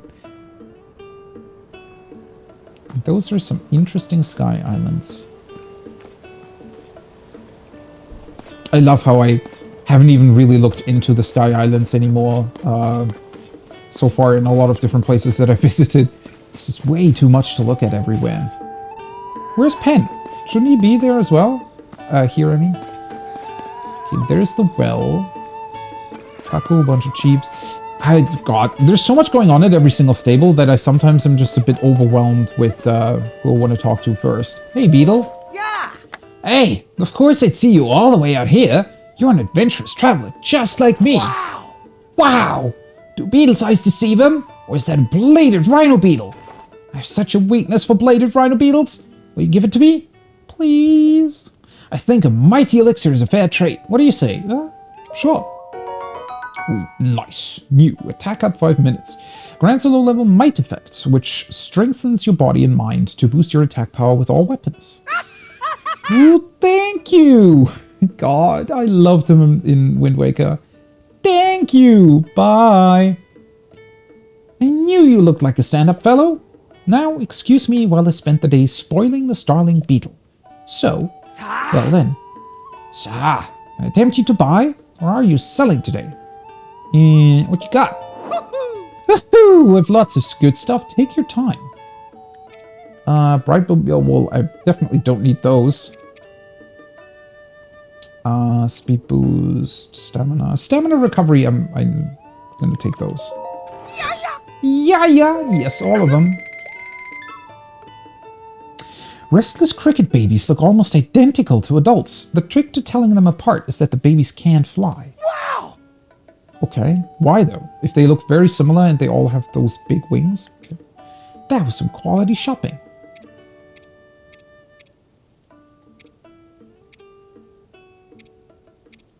Why do you have octoballoons? Where did you get those from? Thanks for business. Bye. Yay! As a thank you for your business, I've got some words of wisdom for you. No extra charge. Did you know some folks think bugs are scary? That's natural! Thank you, Orin, told me that. They might not know about bugs, and the unknown is scary. But if you pay attention and get to know them, you'll see how amazing they are. Wow! It's against Beetle's life philosophy to hate things without giving them a chance, but I don't think you'll like that. Wow! I really, really like Beetle. Very, very wise. Ah, right. This stable was run by the two brothers, right? And their kids are around too. Okay, before I talk to you guys. Who are you? Some luck. Oh, no. I don't want to sit by the fire. I want to talk to the guy. Alright, haven't seen your mug before. Are you new around here? Listen, I got a proposition for you. I'm off taking care of some no-good pirates. What do you say? Feeling brave? Oh, are you out of, what was it called? Lurlin? Yeah, I'm only kidding. Skinny little guy like you? Be a goner before you get out your sword. Skinny? Actually, Link isn't, I mean, he's small. Wouldn't necessarily call him skinny. He has quite broad shoulders, honestly. I mean, the armor certainly helps, but still. The pirates I'm talking about. They're nasty characters. Attacked Lurelon village on the coast south of here. That place was my home, till the pirates forced me out. Get out me hearty yo-ho, yeah. A peaceful village blessed by the sea. That's what it used to be. Can we brew some rum? I feel like that would go over well with the pirates, actually. I'm really looking forward to that. I wonder what the pirates are going to be like. I don't know. It just seems like a very funny plot point. Hello. You're a traveler, aren't you? But I guess we're all travelers, aren't we? In one way or another. You haven't by chance heard about a legendary pumpkin, have you? I mean, they're pretty impressive looking pumpkins in Kakariko, but no. So, you don't know, of course. Why would my luck be any different today? Rumor has it that deep in a forest somewhere, there's a legendary pumpkin called the Master Gourd. Gourd, huh? That reminds me of Sekiro, but okay. I heard the flavor was powerful enough to defeat any monster, no matter how strong its stomach. But everyone I asked about it looks at me like I'm talking nonsense. Maybe I was fed some bad info. I mean, it doesn't exactly sound far-fetched. The pumpkins can grow to be really, really large, right? So it's, seems likely to me.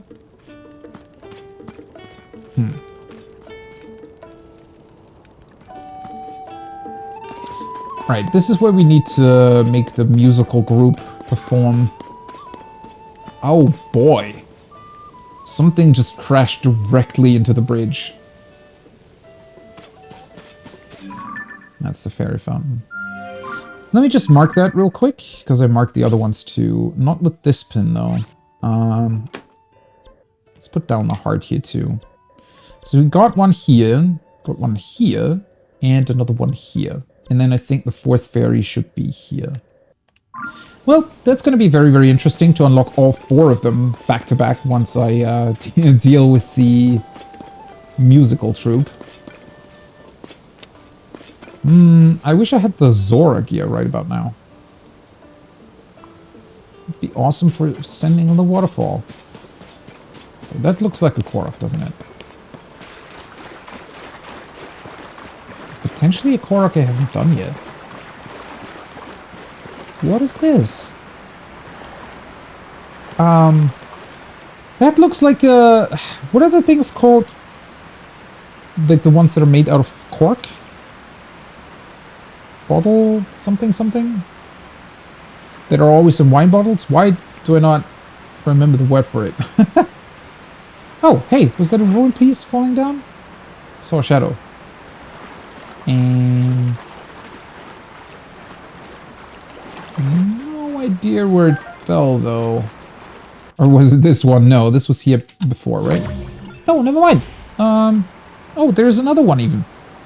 Cool. Alright, we can use those to get up quickly. Okay, but what am I supposed to do with you? Just gonna...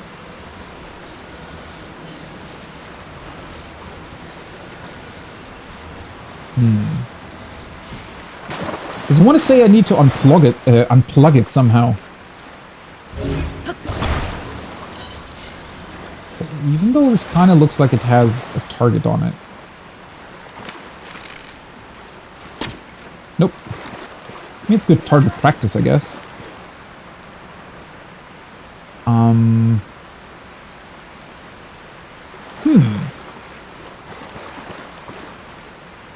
This does seem to be a very interesting core puzzle.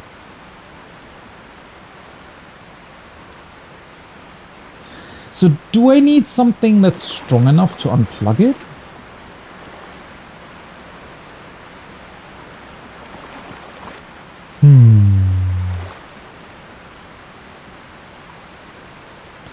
Just doesn't help that we're in the water. Let's see.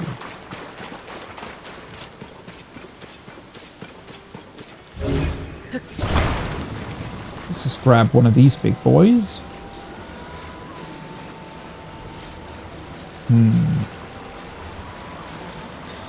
Bit unfortunate that the stone slab wasn't lying next to it, because otherwise I could have just attached it and recalled it. Maybe that would have worked. Ah, damn it, this is drifting off a bit. I was just trying to, let's see. Ah, well, it's kind of gonna fall over. We just have to try. Let me see. I'm not exactly inclined to waste a rocket on this, but I want to know if this works, because it would be really, really funny if it does. So, we grab this one. Let's turn it around somewhat.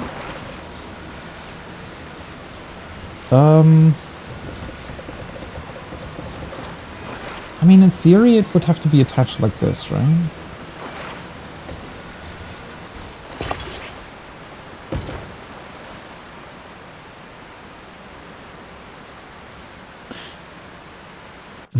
I don't want to make it too heavy, but then again, I also want it to work.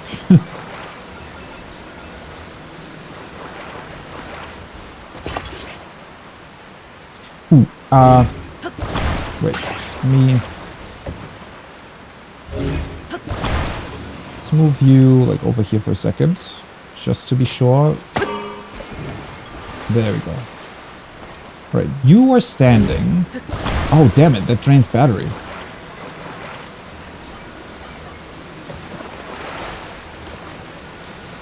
Ah, come on. It does.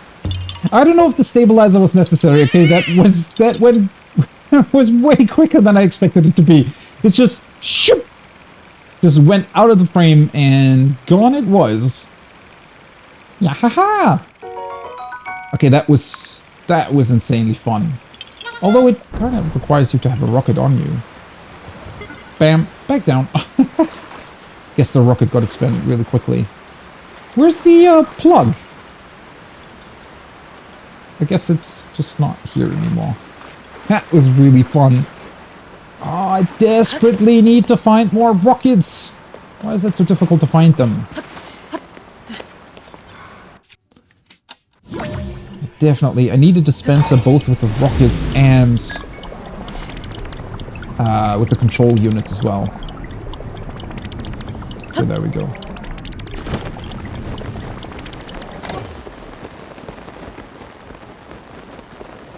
Hello, Mr. Shrine. It's been a while. Eshos. Quest included. Let's see what this is going to be. Wonder if it's going to be correlated to the core puzzle we just did. I don't think so, but maybe. Sometimes these things are quite surprising in how they incorporate the environment around them this time. I wonder if there's a second one technically somewhere on the dueling peaks, since there were 2 last time. But since this is close to the stable, I don't think this is going to be connected to another one. That would be a bit of a weird thing. Ooh, it's another tutorial one. Okay, that's weird.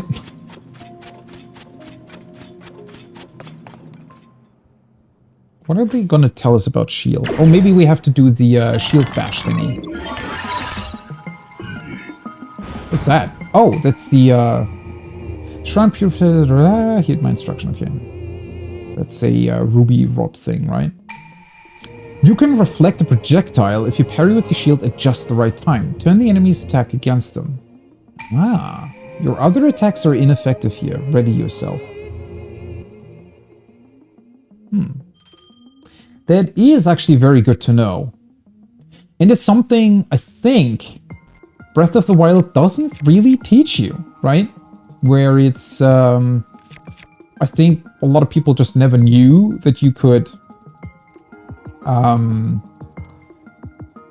not mirror, but you can strike the Guardians by pushing their own attack against them if you do it at the right moment. In theory, the game sort of hints at that, but if you never really try and you mess up the timing, you might think that it's just not possible. So, oh god, yeah, that was not good timing. Do that again. Ah, there we go. Well done.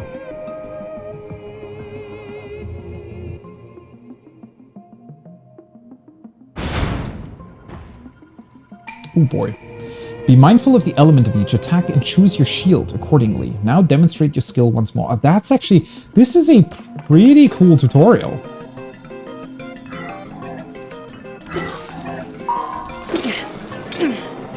Okay.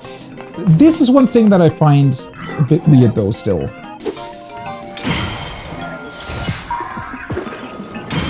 Because it kind of depends on... I'm pretty sure you can deflect those attacks somewhat independent of what you're currently locked onto. I still find it insanely weird that for some reason this game, because it's been, isn't that kind of a, like one of those control thingies that is pretty universal across a lot of games now? Or not now, but has been for, I want to say, almost 10 years that you can just swap targets, because a lot of games now have these lock-on thingies, which, funnily enough, I think the Legend of Zelda series was one of the first games that actually did that, right?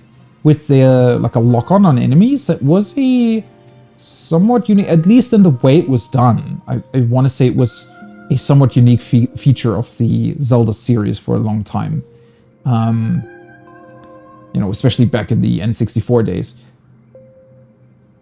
And now, a lot of games actually do a similar thing, where you can lock on to enemies like that.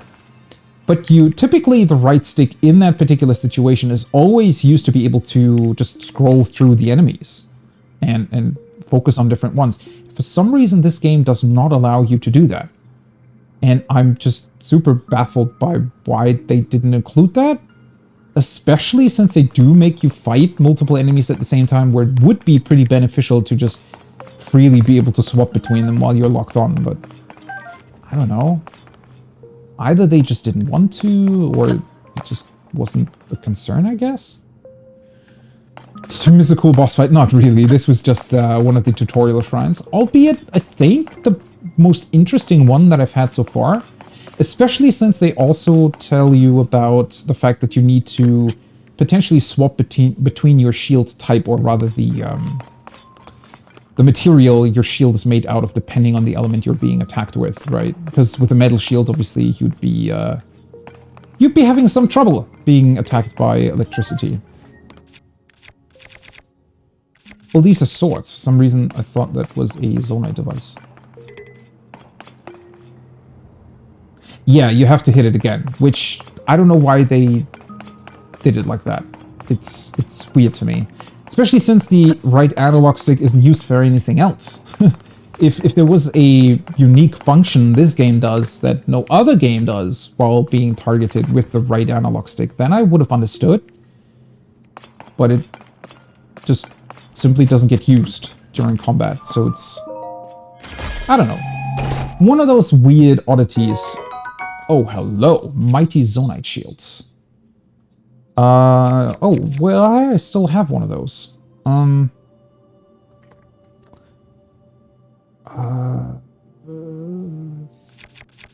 should have already used this quite a bit.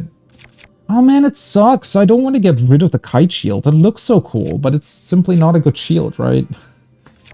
I guess I'll have to now. Unfortunate.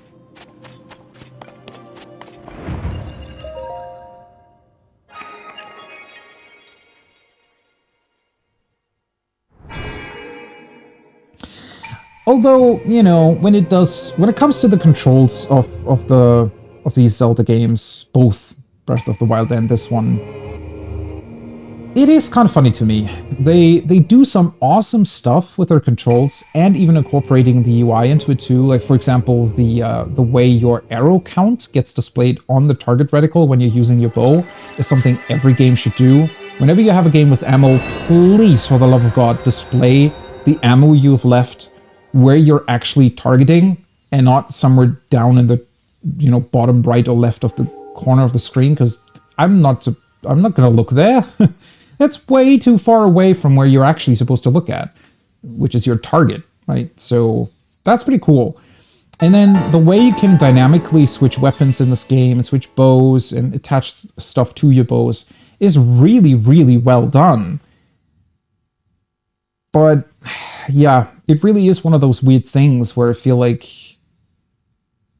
they did some really, really innovative stuff in a lot of different directions, but then kind of forgot to just implement kind of a couple of universal things that are, you know, or have been just basic control schemes for a lot of other games over the past 10 years. Yeah, it does work the same way. Pretty sure they just, yeah, they went with the same Zelda targeting. It's just kind of weird to me, right? They did so much cool stuff, yet they seemingly did not look at how other games evolved over time and just kept their own things. I don't know. It's a bit of a weird one. Ultimately, it doesn't really, like, if once you know, and you can kind of work around that, it's just one of those small little oddities that I don't really understand why it's like that.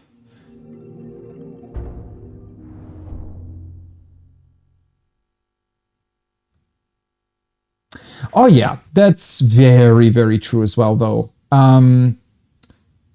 That is actually a very, very big concern with, I want to say, controller targeting in general. I mean, especially coming off of Final Fantasy XIV, the controller support in that game is insane, right? Final Fantasy XIV has a controller implementation that is literally light years ahead of pretty much every single other game that uses controllers. And, well, the FromSoft games are a great example of bad controller implementation in a lot of ways. The way you use items in that game is kind of just not great, right? Feels like it was designed like 20 years ago and then they never changed it, which could actually very well be true. But one thing that 14 also doesn't do well is targeting. It does give you options, thankfully, which not many games do, unfortunately, but yeah. Targeting with the controller can be incredibly finicky because, well, yeah, you sort of need to find a way to make it incredibly consistent. It needs to work in 3D space with enemies that can be jumping around, can do all sorts of stuff.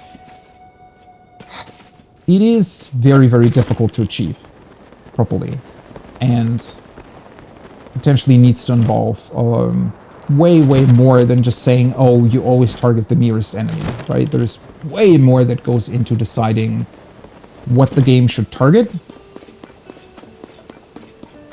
I don't know.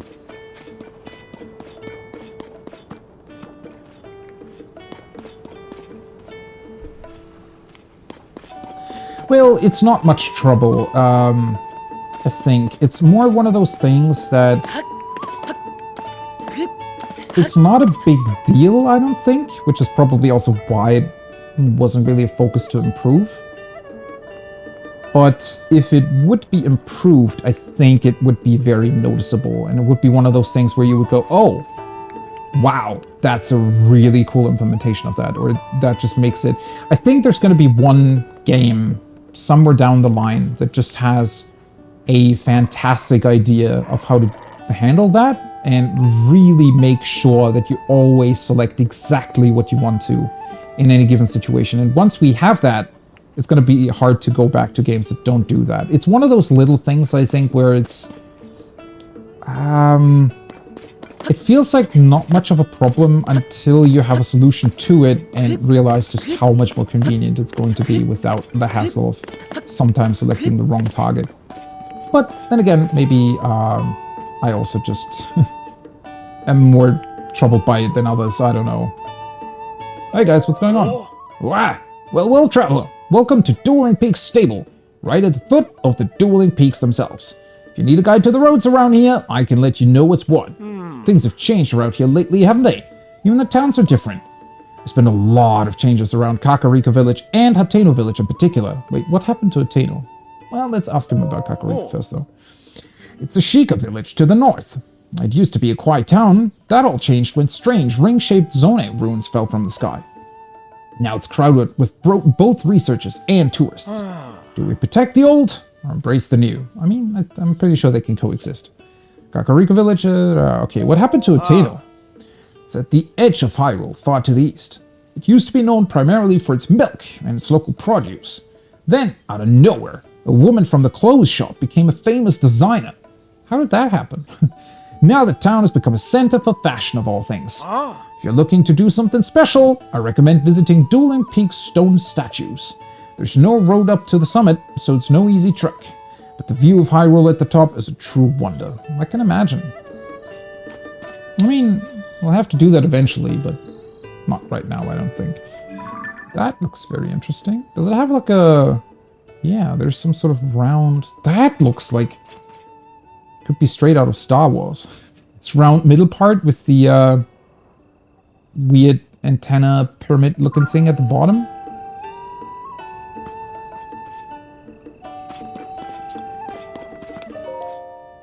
Welcome to Dueling Peaks Stable. Thank you for supporting the Stable Association. Since it's your first time here, we'll add 1 point to your pony points. One more, huh? I would sleep here to get another point, but I still have 4 of those damn tickets. Now then, once again, welcome Link. Do you want to register a horse or take one out for a ride? Well, I'm going to take my horse, but only in a bit, not right now. Our drawings at the stable have gotten out of hand, haven't they? I'm sorry about that. No matter how many times I scold them, those sons of mine just don't... Oh, it's from the little ones? It looks cute. Are those meant to be bear paws? Because I would be all for that. If you ask them, they'll tell you they saw some big footprints, like the likes of which nobody has ever seen.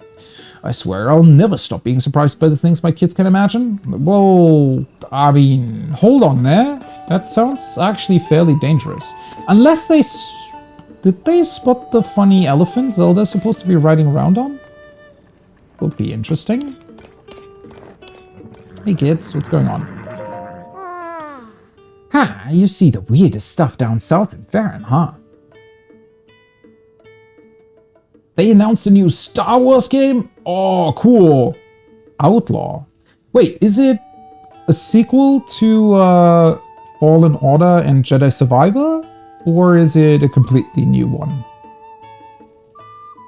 Because, I mean, honestly, I recently watched a streamer play through the sequel to Fallen Order, and those games are beginning to grow on me. They're not great, but I think they're pretty cool. I mean, I do like that they exist, so... Oh, it's not a Jedi game.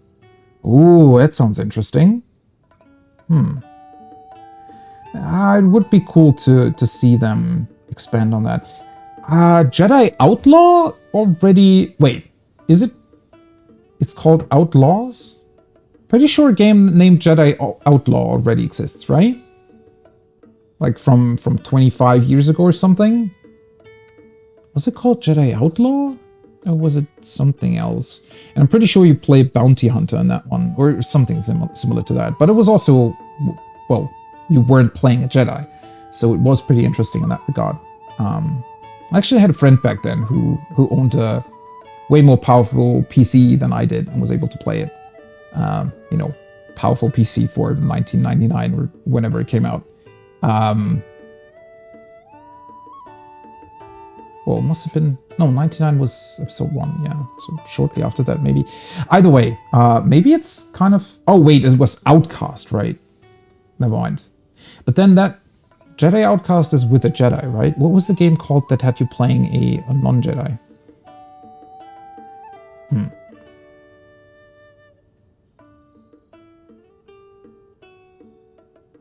Oh, you borrowed it? Ah, unfortunately that you couldn't play it for too long. Those games were all great, right? I mean, there was, yeah, the Bounty Hunter one, Jedi Outcast, obviously Knights of the Old Republic. Some really, really cool games. I hope they're gonna go more that way. I still actually have to watch the new, was it HBO? No, wait, it's Disney Plus, isn't it? Shouldn't it be all Disney Plus? I don't know. Either way, the Andor series, right? I think, at least from what I've read, it's pretty good. So hopefully they're going to release that on Blu-ray. It sucks that sometimes they just don't release stuff on Blu-ray anymore whenever it's on streaming services. But I still need to watch that. I really hope that they go down that more sort of serious, because that's what, you know... The new Star Wars games, right? Fallen Order, and it is called Jedi Survivor, right? Or is it just Survivor? Whatever. I like them, but they have a lot of problems, right? First of all, they're not... They kind of went with a more, I guess, Dark Souls-y design for the combat, but obviously as a Jedi. The problem was that it wasn't exactly... well done. Like, it has a bunch of problems with timings. It's just not as rounded or as tight as Dark Souls or FromSoft games, right? It has all kinds of problems when it comes to its combat. Its balance isn't exactly that great. And yeah, when it comes to the writing, I thought the story, it wasn't bad. It had a couple of really, really cool ideas, but it's almost, it feels somewhat similar to the new trilogy, in that it has really cool ideas, right? Little bits and pieces, little scenes that are pretty great. But when you sort of put it together, it feels, it doesn't really work. It feels too simple. It feels bit Marvel-ish, right? In that it's I don't know, it's just this hero story. It has a lot of similar themes that we've already seen a number of times. It doesn't introduce characters properly. I mean, it has a bunch of those like silly little jokes that are sometimes completely out of character or not right for the scene they're trying to display, right? So it has all those kinds of problems. Nevertheless, I really like that they exist, and I kind of like the direction they were going in. It just feels like they maybe honestly should have taken their own game a bit more seriously. I don't know, but maybe they, as it always is, right? Maybe they thought that it wasn't going to be mass market appeal if they made it too, I don't know, too serious. I don't know. Bit of a weird one, but that's just always what I'm thinking when they announce something new. Even if it does seem to have a really, really cool theme to it, is it really going to be, you know, well done? Or is it another one of those. We kind of want to go for something cool, and we have some really awesome ideas, but at the end of the day, we're also heavily going to rely on other elements that just feel kind of cheap and overdone at this point. So, but we'll see, right? Let's be cautiously optimistic and hope that maybe they can pull it off. And yeah. Oh, you did watch it like 2 weeks ago. Yeah, for some reason, I mean, I know that they belong to Disney. For some reason, I thought that maybe because I just didn't expect Disney to do something like that, or I don't know why I thought it was HBO. I always just connect HBO to the more, I guess, adult-themed, more serious series or whatever, even though that's not always true, but oh well. You'd heard that it's great, didn't quite live up to your expectations. Yeah. It's visually great, but writing is a bit meh. That's exactly how I felt. The Book of Boba, I haven't actually looked into that much. Definitely heard about it, but eh. Yeah, it's one of those weird things. It's, those 2 games, I really, really wish they would have been great. I mean, maybe I would have felt better about the game if it also wouldn't have been that buggy, right? I mean, it took a long time for them to fix stuff, and then it was still pretty buggy. Well, pretty buggy. I don't know. It was buggy. It's just, you're playing it, and it feels like they sort of knew the direction they wanted to take it in, but just weren't prepared to really see it through to the end, right? It feels like they went there 80% of the way, and then just didn't do any sort of quality passes on it, right? Because it's one thing to make sure your game works and is bug-free, but it's another thing to make sure that combat actually works the way it's supposed to, right? That, like, frame timing works correctly, iframes work correctly, enemy animation hits at the correct time and is consistent whenever you're blocking, for example. And it felt like the game wanted to try that. It wanted to be this cool Dark Souls-like combat, but just wasn't able to pull it off. It just didn't have the, the finish that it needed in order to facilitate that style. So, it's a bit unfortunate, right? If you're not willing to go all the way with it, then... But either way, I mean, hopefully it's going to be a good one. Desperately needs something good to come out of Star Wars again. It's unfortunate. And even if it happens, like, even if Andor is great, so much mediocrity around it is still kind of gonna... It's just, it makes you way, way less excited whenever something does come around, right? Like, when I heard that Andor was going to be great, and especially when I heard who was working on it, right? The actors, they got involved, and also the topic that it was going to showcase. I definitely thought that it would be for me. I mean, that seems right down my alley, actually, but I wasn't excited for it at all, because, well, there was still a chance that they would just simply fuck it up, right? And that it wouldn't be as great, and... I don't like that feeling. I get that it's incredibly hard to always come up with new and really, really exciting stuff with a big franchise like that. Like, you're just gonna have movies or games or whatever in between that aren't gonna be as great. That's fine. I don't even mind it, but they're at a point now where it's super, super difficult to get excited about it. And not that I really need that. I mean, sometimes it's also great to just be surprised again, right? To see a series that you just didn't expect to be really good, and then it turns out to be really good. That's really cool too, but... I don't know. But yeah, as you're saying, we'll see, and I'm just gonna try and be cautiously optimistic, and, at least it would be really cool if they just tried something different. If it doesn't work out in the end, oh well, it doesn't work out, but just try something different. Would be nice. Okay, what are these two on about? You see the weirdest stuff down south in Farron, huh? Wait, darn, that's not it. Weren't they more wide? Huh? Wide? No, they were definitely more broad. Isn't that the same thing? Stupid rain, washing those footprints away before we could get a good look. I wish it didn't rain so much around here. they really see Zelda's elephant? This part was like this, and that part was, you see the weird stuff down south? Okay.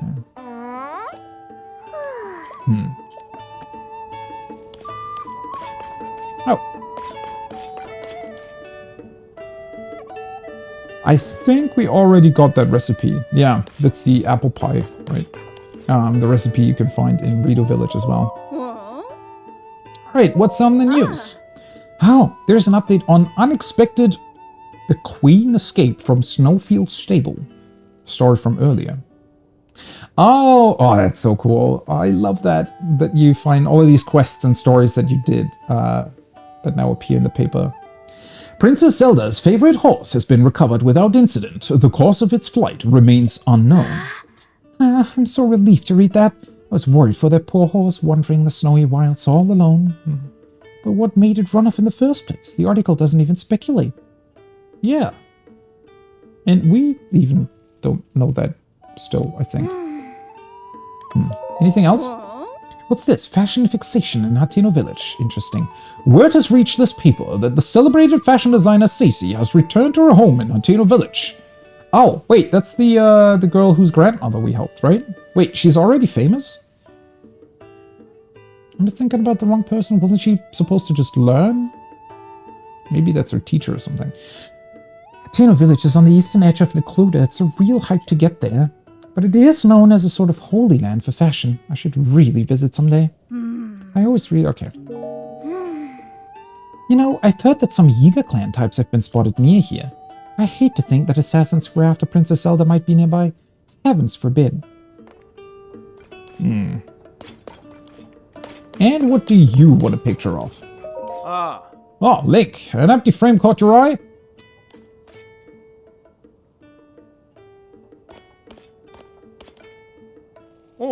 We stable owners are going to be putting paintings on display for everyone to enjoy. Stable Association figured it'd be a good idea for us to hang the frames first to get ready. Quite the frame, isn't it? Yeah, it's pretty big, actually. I want to fill it with an appropriately grand scene of natural splendor, but well, tell me, Link, do you know where to find Hyrule's most beautiful sunrise? Oh boy. I mean, I've seen quite a few beautiful sunrises, but that sounds like a hard task. The edge of the sea southeast of here is a small fishing village called Lurelin. It has a reputation as a resort town.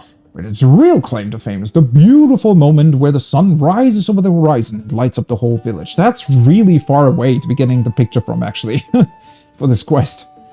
And they say the most breathtaking view of the sunrise is from the summit of Tuft Mountain, or maybe the mountains closer. I'd love to see that view myself, but it's so far away I can't just leave work, nor can I climb mountains. If only I could see Hyrule's finest sunrise, so I'd paint my own picture of it and finally put that frame to use. Picture for Dueling Peaks Stable. Alright, I think for now let's... Everybody here... Oh yeah, the court, but we need to help eventually. Is Pen just not here? I guess not. Huh. Maybe there simply isn't any rumor out and about in the stable? Could be. I also still need to look at the well. But, that being said, unfortunately, I will have to cut the stream short a little bit today. I would like to continue, but I still have a ton of stuff to do.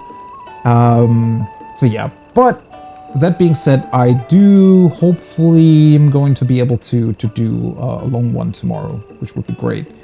But yeah, usually I would take my lunch break right here, but I think this is a better stopping point because I also don't want to take a longer break and then just come back for like 20 minutes. That doesn't really make much sense. So yeah, unfortunately, I'm going to stop here for today. I really would like to continue playing.